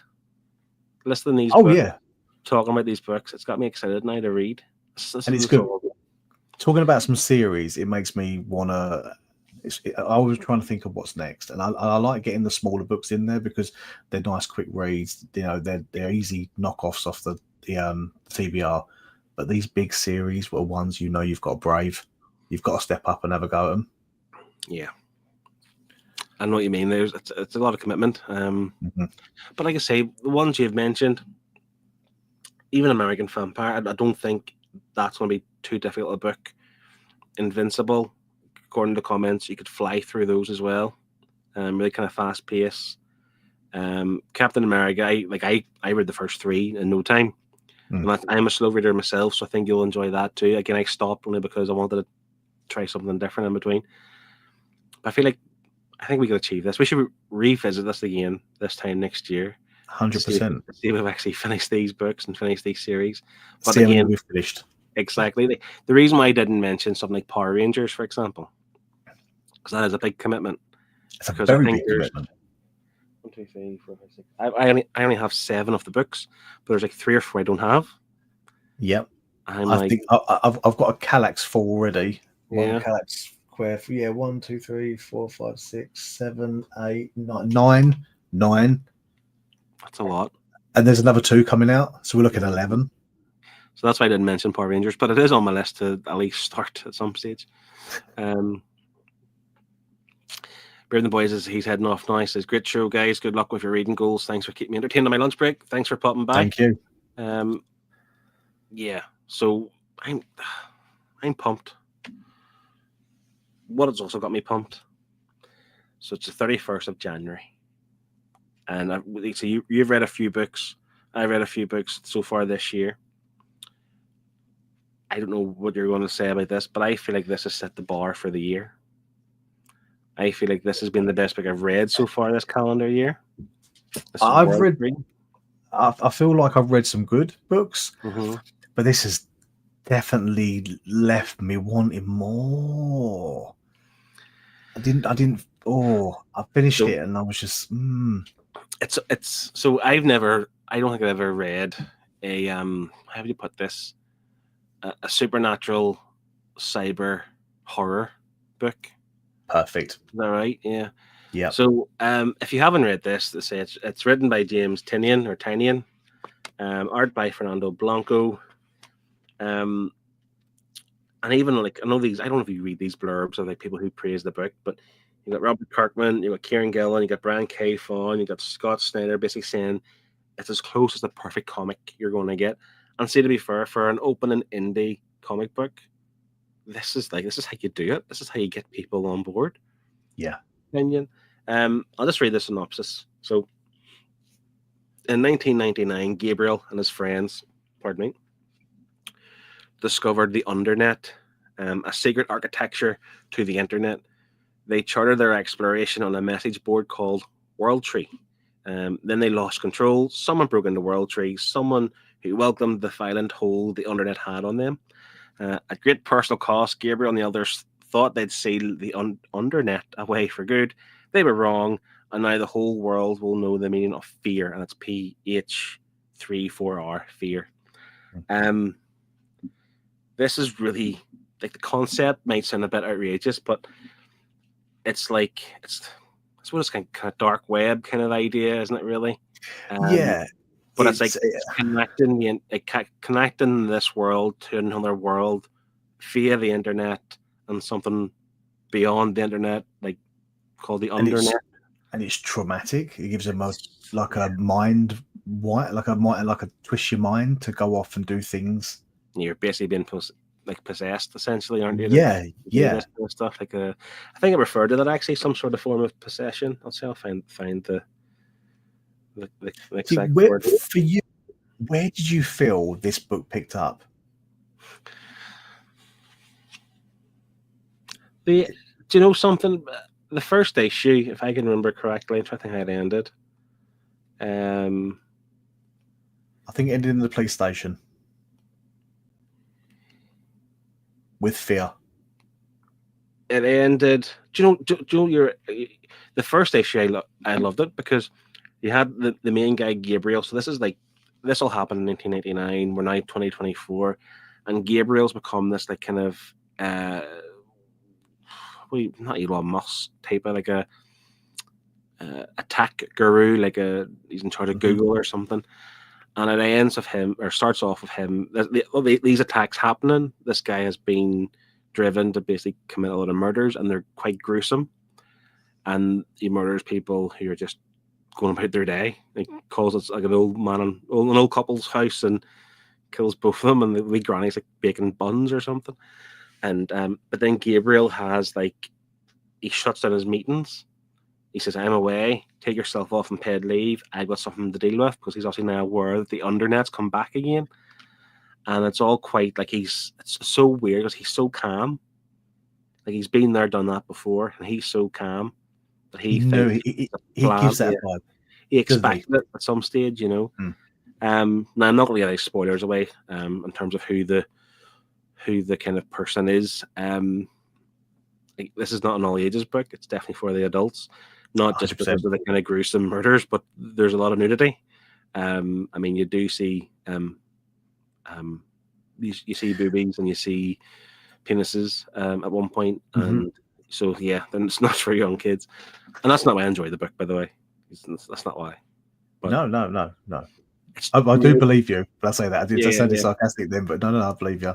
It's really dramatic. Like it is really shocking the stuff that happens, and as a premise, it's like setting this up as the overall concept of the story, and considering who the kind of person is, like, and how they relate to the group of friends. I think it's fantastic, and I'm here for it. For me, I enjoyed the first issue. I thought it was a really good start. It left me wanting more after the end of issue 1, because it sort of blew me away with how the ending of issue 1 was. Issue 2, I felt like was that building issue. I felt like we were building to something. I think it was the start of issue 3. We went all Terminator. Yeah, at the start of it. Vibes, yeah. And I was like, whoa, okay, here we go. This is getting interesting. So then we had that little segment, and then it brings us back and grounds us back in present day. But then at that point, I felt the connection started happening with characters. And I just felt this whole volume built an introduction to a series so well, and wrapped up in a way where the first thing I thought was, should I go and buy the second trade straight away? And I'm like, oof, I hold out for a hardcover. That's my turmoil, because I like to buy trade paperbacks, like a volume 1, and try it out. I don't like to commit to buying 3 or 4 or whatever down the line, and rather wait for that hardcover, which is inevitable. We know it's going to come down the line at some point. I'm not sure how long that he plans on going with this story. If it's limited to 18 or something or whatever. But I feel like there's a lot more you could do with this if you really wanted to, but also don't go too far. Something is killing the children's went on for too long, in my opinion. Not so much stuff that's killing the children, but the other kind of offshoots. Or you've got what's the other one called? Book of Cutter. That's the new one that came out this week. Butcher. Yeah, they've all these different random other things too. House of Slaughter. And it's okay, stop a little bit. Just give us the main stuff. So I hope he doesn't go too far with this. Liam, who does Coming Garbage with us, he also has this, and he would love it. I should have actually said to him come on here, but I know he works late some evenings, so but it's right up his street because he loves his horror stuff. But this is like cyber supernatural horror, and it's mad. It is a bit weird. In terms of so basically what it is, if you're shown it's almost like a Deceased in a way. If you look at the screen that's showing whatever the internet is showing you, you kind of go into a trance, or you can be absorbed or be possessed by whatever this is. And so the art kind of does that whole kind of, what would you call that, kind of static interference and stuff. Yeah, I'll try and find a page that actually, because I do recall seeing like a double page spread. Yeah, That doesn't give too much away. It's when they're breaking. in the house. Yeah, it's towards the back end of that. Yeah, Where they're breaking her out of that particular trance. Like here's a prime example. yeah. Yeah, so you see all the kind of static kind of interference. It's like if it was on your screen or something. Tried to pick a non-graphic one as best I Yeah, could. But he's got a booby in there though, didn't you? I think. yeah, sorry. It's okay. I appreciate it, so it's fine. But yeah, like it's really good idea, really good concept. The flow of the book, it's quite quick, but not because it's like it's brief. It's like you're really you're into this book. It's hooked you. It hooked me certainly quite quickly. The character Gabriel, I quite liked. A few of the fringe characters, to be fair, they're going to always be fringe characters. But Yep. there's one, so again, not giving anything too much away, but the brother of the guy, a young fellow commits a lot of murders, like I said, and obviously he gets apprehended by the police. And Gibson, Lane Gibson. Lane Gibson, yeah. So his brother is called into the police station, and he obviously plays a bigger part into the future because there are a few panels that cuts to 2049, and it's the whole kind of like John Connor, Terminator type of vibe, isn't it? And that's what I'm saying. So you're getting horror, you're getting like the sci-fi element. I also got vibes. I don't know if you read Die by Kieran Gillen, where they were kind of sucked into the D&D world.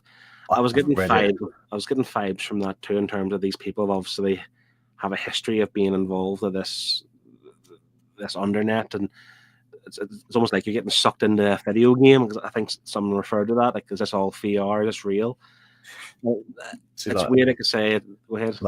It's just a 2049 page, but the art style completely changes for the 2049. Goes a little bit, black and white. It's even that top panel there in the top right. That's that one panel's from the original 1999. It's like an orangey color. So when it goes back in time, it's like an orangey color. When it goes forward in time, it's almost like a gray scale. Yeah, green. Yeah, a grainy looking thing. Yeah. I just thought it was a really interesting book. Genuinely really good start, and I hope it maintains its quality, to be honest. Because I enjoy the way that they actually introduce characters. Like with this is at the start of the books. This is no spoilers, but it's like the fact that you've actually got pages where they really tell you, like, the character names. You see there at the bottom.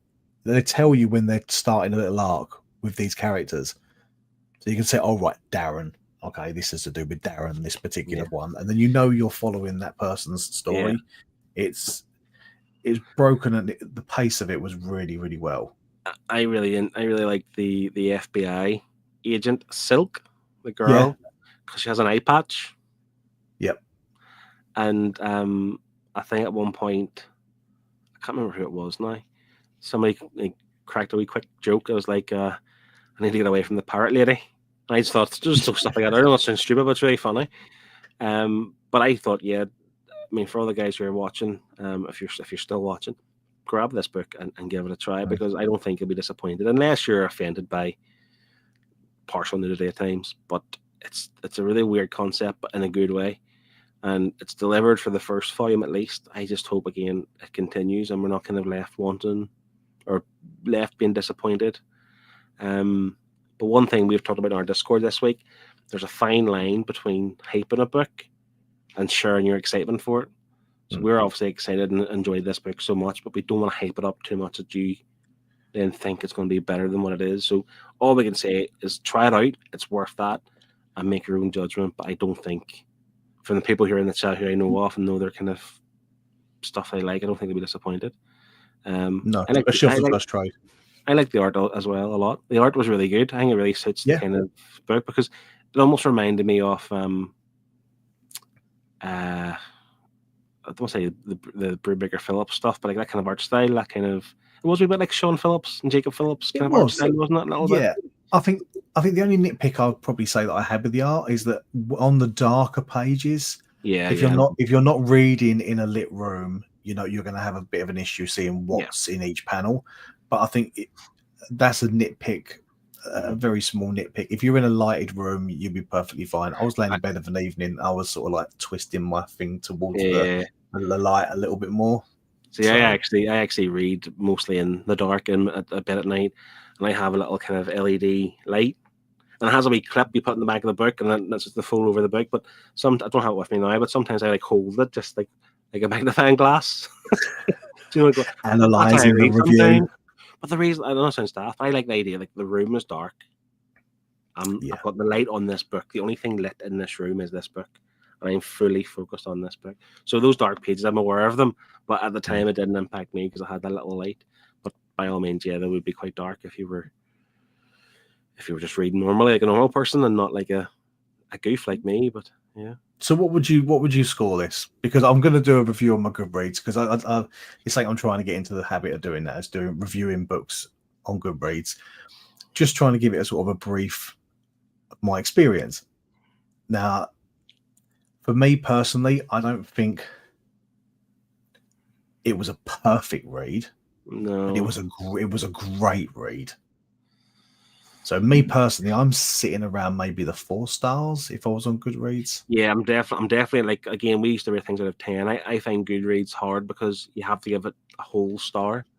Yeah. Where sometimes there's books I give like a 2.5 or 3.5, and I kind of decide should I give it 3 stars, or like is it a better 3.5 to give it 3 or 4 stars, or is it like an okay 3.5? I'll give it 3 stars. So Goodreads is a bit hard one to get judged by, but I would say it's probably, if we were rating out of 10, an 8.5. Yeah, I think that's good. So again, it would be 4 stars, but in the higher end of the 4-star reviews. Yeah. A few nitpicks, but not, again, it's done its job. It's made us want to read on. I quite like the characters of Gabriel, quite like the character of Fear. She has a different name, but I'm not saying anything. Even the friends, I don't mind the friends. Friends also played. Yeah, is it Yoshi? I think, or Yoshi. He was quite funny. Yeah. Like again, I'll not say the word he uses in the book, but he's obviously it's like kind of like, I know, immature kind of high school humor. Some of the word, and it's like if you do something, you're certain, whatever. But he's quite funny. The girl Amanda, I didn't really care for her, but then I liked the guy who she ended up sleeping with, the guy who she was going out with when they were teenagers. I can't remember his name. It was Gabriel's friend. Best friend, basically, isn't it? Yeah, but then they didn't speak for 20 years, and obviously you had that whole drama thing. I think there's enough of the characters there to enjoy, and expect more going forward. Especially from him, the friend. I think the friend will actually be a focal point. I think so too. Yeah. Plus the other, the brother. His name. I know it's Mr. Lane. Yeah, Mr. Lane. Because again, his role in this story in the current day is quite, like, he's obviously shocked. Like, what is all this? He's a bit kind of taken back, but he's a little bit whiny. You can't depend on him at the minute. Like I say, he cut to 2049, and he's still a little bit whiny, but now he's stepping up. Do you not think it's very, going back to the Terminator reference, do you not think in present day he's very Sarah Connor? Like he's experienced something that he shouldn't have experienced, and now he's trying to get his head around the situation? Yeah. But then when it's 25 years, took a long time to step up, take the thing. But I think he's more like Kyle Reese now. Yeah. If you're right. Out there. But this is the thing. I'm glad you mentioned the Terminator, because I was definitely getting Terminator vibes in terms of, like, again, there's no real original stories anymore. They're pulling things from some stuff, and you can tell there's definitely Terminator vibes in this book, as well as horror, like real horror. Like it's. I mean, the dark web in real life can be horrendous, and I've read some books and watched some videos on the dark web, and I don't really want to know anymore. It's pretty gory, and the fact that there's something else at play away from the internet, and this is obviously playing on that, just a different take, obviously a more supernatural thing. But the idea that there's a whole other world via the internet, and they're trying to almost like feed it through and overtake this one. I think it's a really great idea. And I think the way they've, like we've touched upon, I think you'll agree, they've molded so many different things like horror, computers, and this whole, it's molded very, very well, and it's delivered very cleverly as well. Yeah, it's written really well. again, Gabriel's quite dry and quite calm, but like he even says in the book, like he's terrified, but like you don't see that. But like No. again, he's almost prepared for this his whole life, his whole adult life, and he's obviously, again, don't want to give spoilers, but he does something to essentially buy the world some time. Yeah. But he's built his career developing this idea and basically gaining the power and trust to be able to do this. It wasn't through his own. He didn't want to be a billionaire himself. He done this essentially to come to this point. Like he had to. And I think his arc is what, for me, made this volume. Yeah. Gabriel's arc was an amazing start to this series. I just really hope it continues. I hope it doesn't drop off. But I think time will tell. Adam's like, can you guys stop saying Terminator? I don't need another Tinian series to fall behind on, so you're making this very difficult. Sorry, Adam. The good news is World Tree only has 2 volumes currently. I think the 3rd volume was due to start soon again. I don't know if it's last week, next week, in a few weeks' time. I don't even think we're that far in World Tree, are we? No, like 10 or 11 issues. I think there was a random one shot, or maybe the second volume was 6 issues, but this is only the first. This is the first 5. 15. There's 15 total. Yes, 15 issues currently, and the next issue 15 doesn't come out until April. That's, I mean, they're currently within the 3rd. Yeah, we're in the 3rd volume. Yeah. So I can see me reading on. Yeah, I'm definitely, like I say, if they do the 3rd arc and they announce a hardcover, yes, please. All over that. Genuinely, Adam, it's really good. I don't think you'll be disappointed. And Terminator. Like I say, Terminator.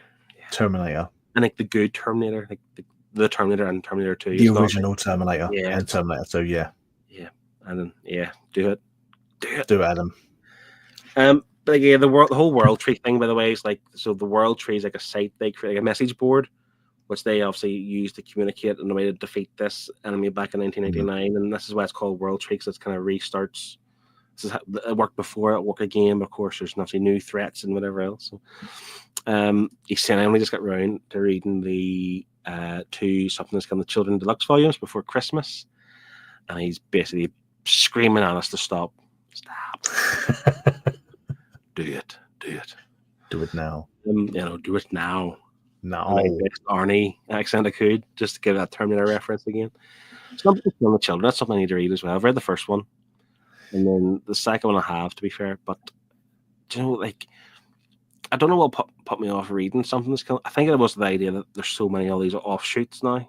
I don't like that sometimes. What put me off reading volume 2 is because they missed the section out, the origin issues, the deluxes. Yeah. I feel like he wants to deliver this series. Yeah. He wants to deliver this series in a certain way. I feel like I want to wait for one more before I dive back in. It's something what you're saying in terms of you want to collect all the books before you read the series. And even though like this is a new series coming out at this time, you still feel like I need to have more, because you don't want to read something and feel incomplete that you'll need to go read the next book or a different. And if it's not, you don't have it. I'm just about to have a bunch of Tinian Kickstarter books shipped. What did Tinian have in Kickstarter? I haven't seen what he did on. I didn't realize he was on Kickstarter. I feel like I've seen it. Is it that one? Oh man, what's it called? Wind? It's not Wind. No, it's not Wind. I don't think. Could be wrong. Let's go. What is it? We'll look it up. We're just being nosy now. So yeah, we spoke about our books. We've talked about our love for absolute editions, our collecting habits. I suppose again we've touched on that a little bit in terms of I think we're both the same. We're not just buying everything and anything. Yeah, we're kind of you being smart with your purchases this year. Yeah, I think we'll have to now. I think the days of buying everything, like I have a cube here. Just I'm not very good at this. This one here has Savage Avengers. It has Black Cat. It has X-23, The Ultimates, Iron Fist, and these are books that like I just got them. Like I've no fond memories of reading them previously. I think they're good runs and stuff, but I bought them based on more of what other people were saying. I didn't want to miss out on them, but I've no real motivation to read them currently. So if I was like at Christmas time, you had a box of celebrations, and you always eat the Galaxy caramels and the Galaxies, and then the Maltesers, and then you work your way down, and you're left with like the Mars bars or the Twixes and stuff at the end, right? Yeah, that's what those books are. Like they're at the end of the pile, and I'm never gonna. I don't think I'm ever gonna be in a time. Maybe you're the same, where I'll be 100% read. Well, this is why I said to you before. I think we said before Christmas. Like I feel like I'm disconnecting from Marvel a little bit. Mm-hmm. I'm more of a DC guy. I think I've always have been. There's certain characters in Marvel that I want to hold on to, but there's some that I have bought purely for FOMO, and I think I'm going to let those go and have more room on the shelves for books that I really want. I feel like I've turned the corner with DC a little bit, because as much as I'm buying my absolutes and omnibuses and stuff still, I'm starting to go down the trade route as well, because they don't really release everything in trade. So I am picking up like cheap trades and stuff off like Facebook groups and like eBay and stuff, and I'm collecting a lot of runs, and I think I'm just going to give them a read, and if I like them and they sort of put an omnibus out, I might upgrade. If it's not a good run, I'll happily stick with my cheap trades and save my money on an upgrade. I'm actually stopping buying trade paperbacks too, because unless like you're saying they don't have a deluxe version or a absolute version of a trade that I want to upgrade to, I'm not going to hang on to trade paperbacks, because they don't kind of store well in a Kallax. So if I can eliminate them from my collection, it just means there's something less to worry about. But again, those ones you have, those finest ones. This is the thing for me at the moment. Like, this is going to be my preferred way of collecting DC moving forward. Yes, I still will buy omnibuses because I think they are lovely. But the fact that these on the shelf, and they're not missing any gaps. They're nicer on the shelf than the Marvel. Well, the Marvel, what are they? Epic What's their version?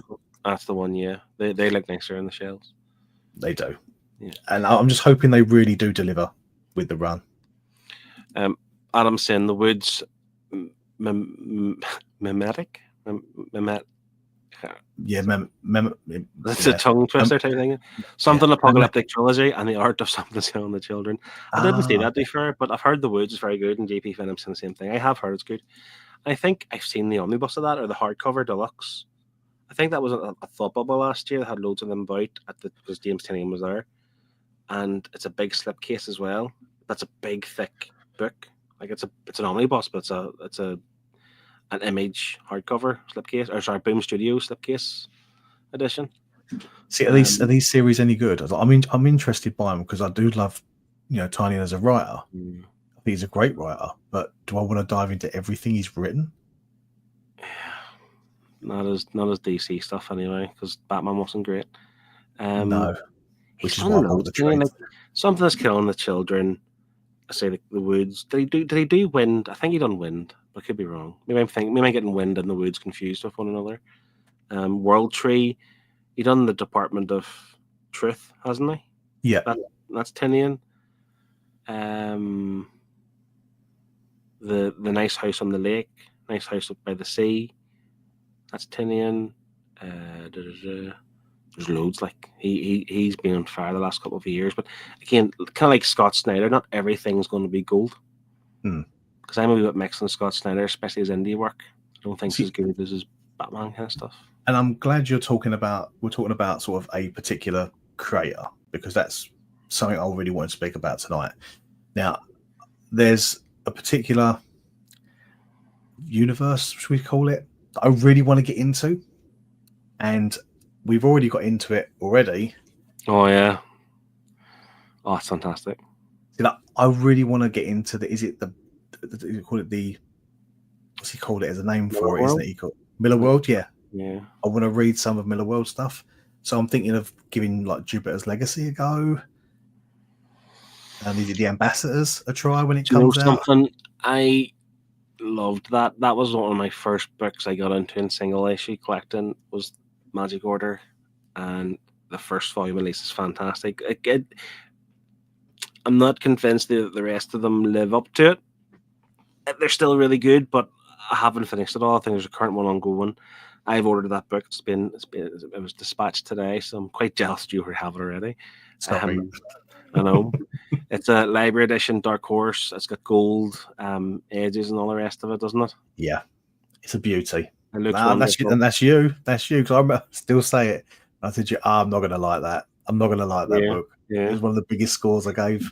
I think it was the last, or certainly my last pick of the season. This is whenever we were all competitive and trying to get the top score and all the rest of it. And again, you were the same. And Shane was like, I don't know, my first one. Scott was like, whatever. And I knew it was going to be liked. I just didn't know how much it was going to be liked. And everyone loved it. There was a 10 out of 10 in there, and the Magic Order is fantastic. So if you haven't read the Magic Order, go grab it. Mark Millar, to be fair, it's quite mixed. I'm quite mixed on some stuff. I didn't like Kick-Ass. I was not fond of Kick-Ass, to be honest. I've got the standard hardcovers for that, but I'm tempted to pick up the library edition of Wanted and Big Game. All right, okay. Yeah, well, since he's made the Dark Horse, there's a lot of those books are coming out, and I haven't read The Ambassadors, but see, last year he had a mini-series coming called Big Game, and it was like all his Miller World stuff. All his characters were kind of involved in a big kind of tear-up and stuff. And well, that's what they've done. The one of the first books outside of the Magic Order is Wanted. You know, the movie Wanted. Yeah. James McAvoy. That's it. And Big Game, they put it in one library edition. Oh, nice. I didn't know it was that, yeah. It caught me off guard. It's only because I was looking at reviews of that to try and find it, and then I found someone doing an overview of it. And I was like, oh, okay. In the wish list. Nice. Well, it's been dispatched for myself as well. Do you know what we're going to do just before we go? Because we do this every time. And I'm a bit behind, but we'll just do it before we make sure I'm sharing the right screen. We always look ahead, don't we? To see what's coming out. And the reason why I wanted to, because you mentioned there about the library edition, do you know what I want to get is the Geiger and the Junkyard Joe stuff from Image Comics. So Volume 2 is coming out, but it's not the deluxe now. I want to get the deluxe hardcovers. So that will come down the line. Geiger was a fantastic story. That has been announced. Fantastic. Geiger Deluxe 2 has been announced. Nice. Well, I'll be grabbing the first. I have the trade paperback, which I'm actually going to send to Liam. And I want to get the deluxe, and then I'll wait for Volume 2 deluxe because that book is fantastic. Bit of a kind of, I would describe this as a post-apocalyptic storyline where a guy goes to save his family, puts them in the bunker. Nuclear war ensues, but he becomes like the glowing man, they refer to him as. Yeah, I'm sold already. It's brilliant. It's really good. It's genuinely really good. And then obviously we cut to the future at some point, and there's like a young family, and they're being kind of like herded and like to be tested upon and all the rest of it. And he kind of see it. It's really good. I don't want to spoil anything anymore, but genuinely really, art's fantastic. Gary Frank on art. Amazing artist. Oh, fantastic. So yeah, that's the trade paperback of Volume 2 is out next week, but by all means, please get the first one. Say the Ultimates. I don't know if you obviously mentioned Marvel. You're not really too much into it. Yeah. Go ahead. I'm sort of stepping back from Marvel collected editions. I think I'm tempted to read. I will read Marvel, but I might go digital on Marvel. I think this is something, not so much the Ultimates, but the Ultimate Spider-Man is fantastic. Ultimate Wolverine had a good start, but I enjoyed the first few issues of the Ultimates of this kind of version. I keep meaning to get back into it because I only read the first couple, but I might read this now that's out. I've enjoyed so the current iteration of the Ultimate Universe is the maker, who is Reed Richards from the Ultimate Universe. He is basically kind of what's it called? He has like a court of whatever, I can't remember what they're called, but they've basically prevented all the superheroes becoming superheroes. So basically they prevented Spider-Man from being bitten by a spider and becoming Spider-Man, or Peter Parker, sorry. So what this is, and it comes from this book because Iron Man, who's Tony Stark's son, finds a way to get the Peter Parker and basically give him the powers of Spider-Man essentially to do this in his new world or whatever. So it's building up to something bigger. But I think the Spider-Man book's fantastic, and this started off really well also. So it's one I would definitely look at. Definitely look at, if you can read it digitally, that's grand. I would recommend that. Secret Wars by Jonathan Hickman, something's on my radar because that's the one we liked. Remember we read all three? I didn't. I don't think I've read some of the early ones. You read that one though? I'm pretty certain. Yeah, I think you did. If you didn't read it as part of the panel, the show, you may have done as a fan. Might have done a yeah, I might have. Yeah. But this Secret Wars is actually really good, so it's something that's on my radar. But it depends if I can get it cheap. I don't want to pay big money for it. Well, for me, Flash by Wade at the top there. Yeah, you have the first one. That one arrived at my door today. Oh, number 2. Yep. So. Nice. Yeah, I was going to pick up the first volume, and then I thought I like the Flash, but again, I don't want to go too early. I think the Jeff Johns stuff, even though that's New 52, isn't it, Jeff Johns? It's pre-New 52, isn't it? It's pre-New 52. If you want New 52, that's Francis Manapul. And, yeah. But I think the Jeff Johns is where as early as I'll go. I've actually bought the trade paperbacks off Andy. Oh, fair play. It must be about a year ago now. I still haven't read them yet, but they'll you'll get there. What have I read? Looking down the line here, there's not much coming out. Finland Saga, I have them, the first 3. This is obviously volume 6. I haven't read them yet. That's another series I want to get into because I don't want to be too far behind when all these books are coming out and I potentially miss out on them. Stop me if you see anything, Martin. Yeah, I'm just looking because there's nothing that's jumping out at me at the moment. This is what I mean. I'm being so selective now. Yeah, and then you go into the manga stuff. I don't know anything about the manga, to be honest. Yeah, I do buy manga, but I picked up volume 20 of Ultraman that come out recently. I'll have to wait another year before the next volume comes out, so I don't buy a lot of manga. So on the 12th of February, The Boy Wonder. Now, I'm not going to buy this because it's a hardcover. I don't like those standard hardcovers, even though I read one recently. But I've heard really good stuff about The Boy Wonder. It's a DC Black Label book.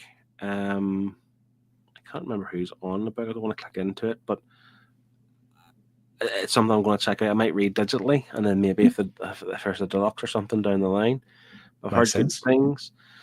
Superman World's Finest. I read volume 1 recently. Genuinely really good start. Again, it's nothing groundbreaking. It's not going to blow you away. It's action packed. It's kind of like a buddy cop type of thing with Batman and Superman, but they're definitely in like the early days of like their kind of friendship. But it started off really well, and I think it's continued.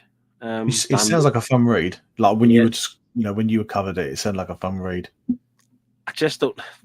The thing that put me off it was like they never confirmed or said like it's going to be 12 issues, going to be 18 or whatever. And I know they don't have to, but I got the impression they were just winging it.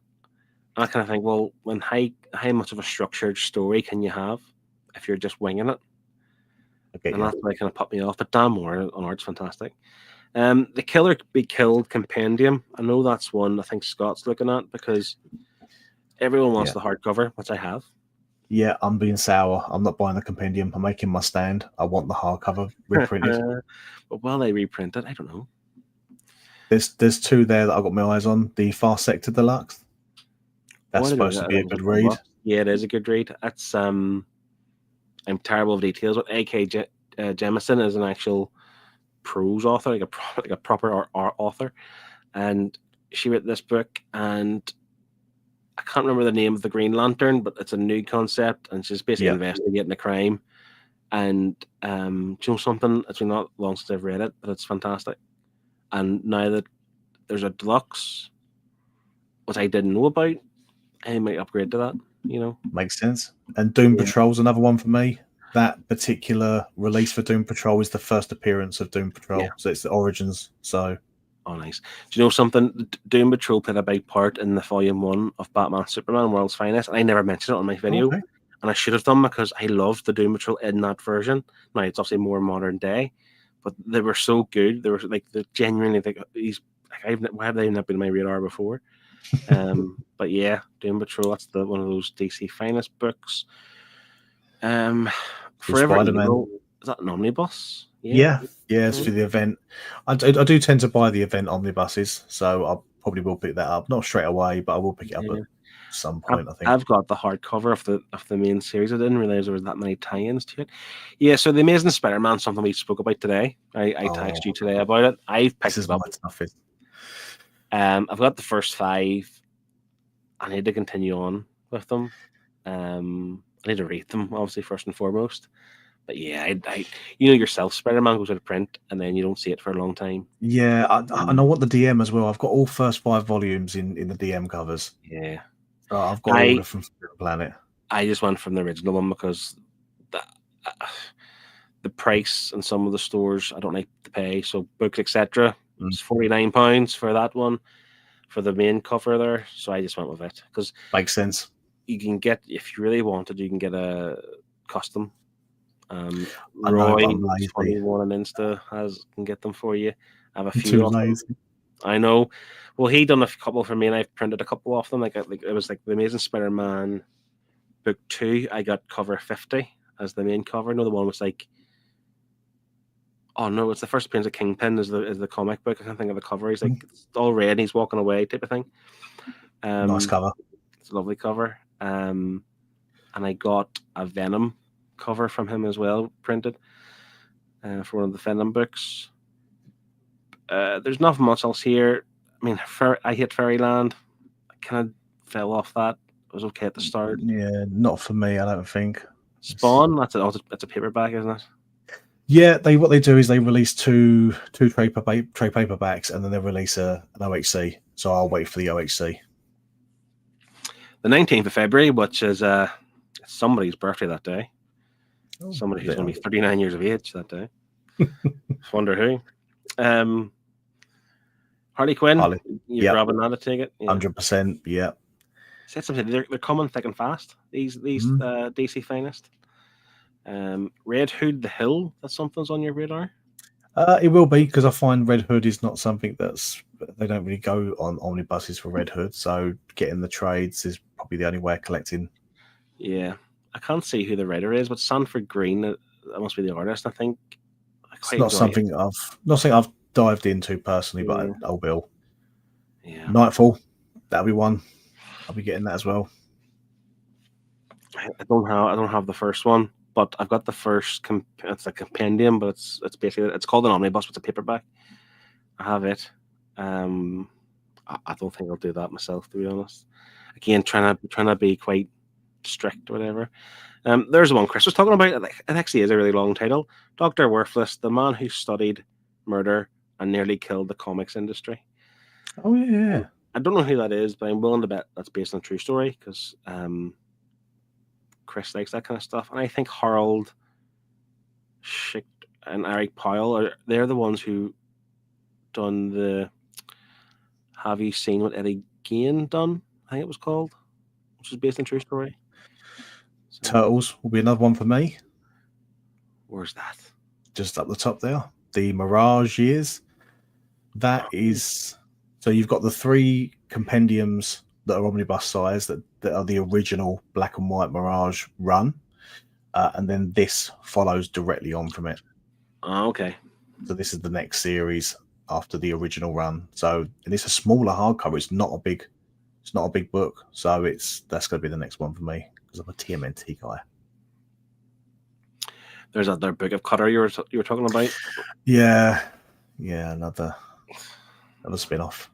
Is there any more in there? The criminal books are coming out like this. So I have the criminal hardcovers, actually courtesy of Adam. And they're always like kind of like a deluxe book, but they've started to release the kind of individual stories in hardcover now, in anticipation for the criminal TV show, which is coming soon, which I'm really looking forward to. Can't get into some weird stuff down here, which I don't mean that anyway. I just don't know much about all of this. It's the slice of life manga. Yeah. And into the last week of February, I am going to look at this Helen of Windborne. If it's oversized, I'm going to get it. Tom Kane and Bill Quist Everly, they're the team that done Supergirl. And I've heard a lot of good stuff about this. I think it's a fantasy story, but the art looks incredible. If you've seen the Supergirl book that they've done together, the art is phenomenal.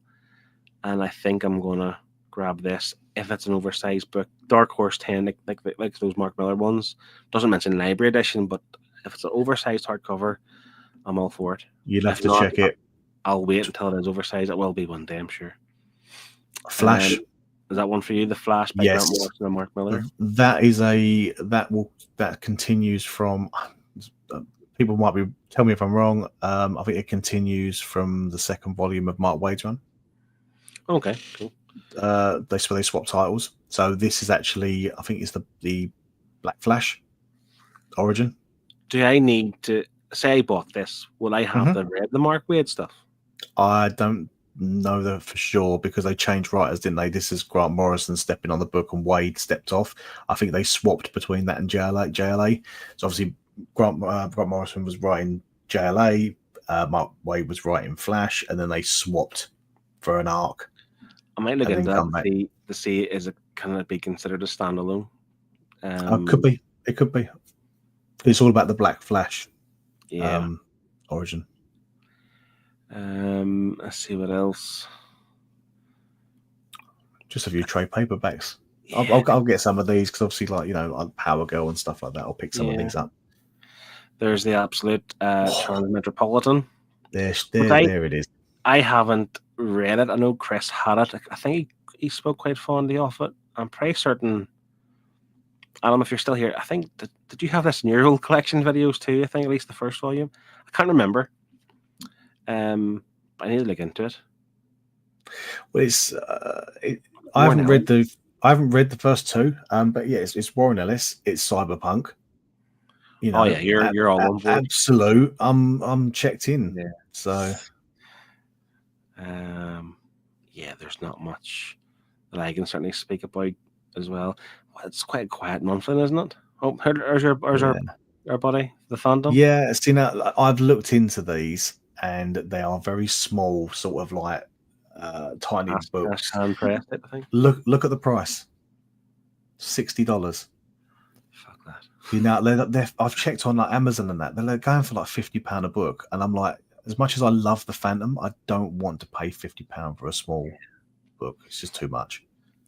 I will jump ahead into the first week of March just for the crack. Yeah, why not? What's coming? A lot of Batman stuff. Red Coat. That's something I'm not going to buy this trade paperback. That's part of the Ghost Machine stuff with Geiger. Yeah, so we'll wait for that hardcover. Wait for the hardcover deluxe for that. There's Plastic Man. Are you getting this one? Yes. Origin of Plastic Man. I'll have some of that as well. See, there seems to be one every other week of these. Yeah, they're coming out thick and fast. I'm clocking 1, 2, 3, 4, 5, 6, 7, 8, 9. I've got 10 of them. You'll have 10 of them by the summer as well, an extra 10. Do you know what I don't like? The fact that DC are bringing out trade paperbacks like this. Like, it's not that I don't like it. I just think trade paperbacks should always just be around. Do you know what I mean? Like, it shouldn't have to be re-released type of thing. Yeah, I think, to a certain degree. I see what you mean, like evergreen. Yeah. I always favoured the trades over the hardcovers, like the standard hardcovers, because I think you can, for every one hardcover, I can almost have 2 trades next to each other. So it's just more efficient on the shelf space. Yeah, that's just true. Again, looking into the first week of March, there's nothing overly standing out. Bit quiet, unless you're into, That's okay, because then we'll just save money for Omnigeddon, which inevitably comes. You might as well carry on. Go another week. Let's see if there's got to be something out. Come on, there's got to be tease us with something big. Yeah. What about Batman's a good one? I was going to say, what about Batman, My Tinian Omnibus? I read the single issues, and I can't say I was overawed by them, so I don't think I'm going to grab the Omni. But then no one probably will. The completionist in me will, and I will. And the good thing is, I don't need to rush out for the DM edition because I have that in single issue. Well, yeah, I'm not worried about the DM. I actually like the new art. Yeah, that's a new piece from Jorge Jimenez. So he's done it specifically for the.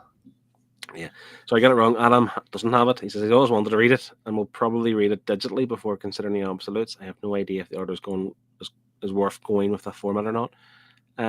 Who was the artist on it? Can you remember? I'll just go back. It was Warren Ellis was writing it, wasn't it? Yeah, it's not written on the Oh, side of the episode. Derek Robertson. That's the guy from The Boys. Mm. Yeah. I don't know if he's on all the volumes or not, of course, but yeah. So yeah, this is what's a brief look what's coming the month ahead. So there's some good stuff, but then again, we're not kind of stressing about I money think we need to spend. So which is good. I think we've got a good in respect of collected editions for some of the big books. There's not many, so your wallet's going to be happy, and your shelves because you haven't got to find space for them. Yeah, and like I say, we're looking to be smarter about our purchases. Mm-hmm. We're going to focus more on reading, aren't we, Martin? Yes, 100%. I say the reading goals for the year. We've kind of obviously spoke about them, and it's just we're just by the end of the year, right? I expect to have read, I don't know, 60% of what I own. Yep, totally agree. Because I'm not picking books I haven't read. Yeah, I'm staying away from new reads at the moment. I'm purely sticking on what I've got. But equally, I'm going to sell. I'm not very good at selling books. I'm going to get rid of the books I've read and that I fussed on. Yep, same here. I'm not going to hoard them because as well as money, space is something else to consider. I've tried to go with a bit of a thing with my Goodreads scoring. I think like if I've got 5 stars, I think if it's 3 stars or below, if it's 3 stars, it's 50-50 of whether I'm going to keep it or not. If it's below 3 stars, it's going. Yeah. So I'm trying to be a little bit strict with it. Same. That's a good way to look at it, to be fair. Again, if it's below 3 stars, why would you have the appetite to read it again? Exactly. So, yeah. But that we'll end the stream here. We're approaching 2.5 hours. Doesn't feel like it. I've quite enjoyed talking comics.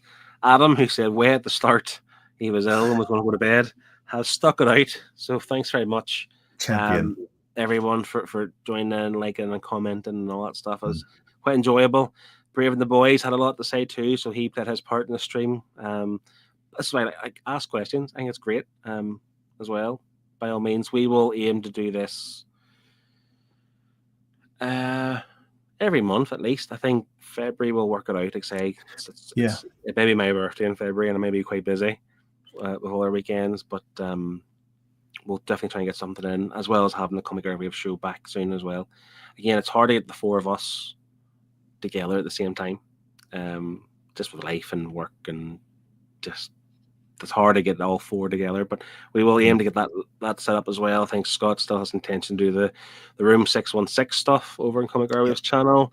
That was quite enjoyable, so hopefully we get more of that. But yeah, there's more to come this year, as well as reading our books. We're hoping to get stuck in and to entertain you guys, and like I say, we enjoy this. Thanks everyone for being in the chat. Thanks everyone for watching on the rewind. We've enjoyed it. Use code airwaves at sci-fi.com for 5% off comics and manga and novels. And yeah, we'll see you in the next one. Take care. See ya. Bye. Layers.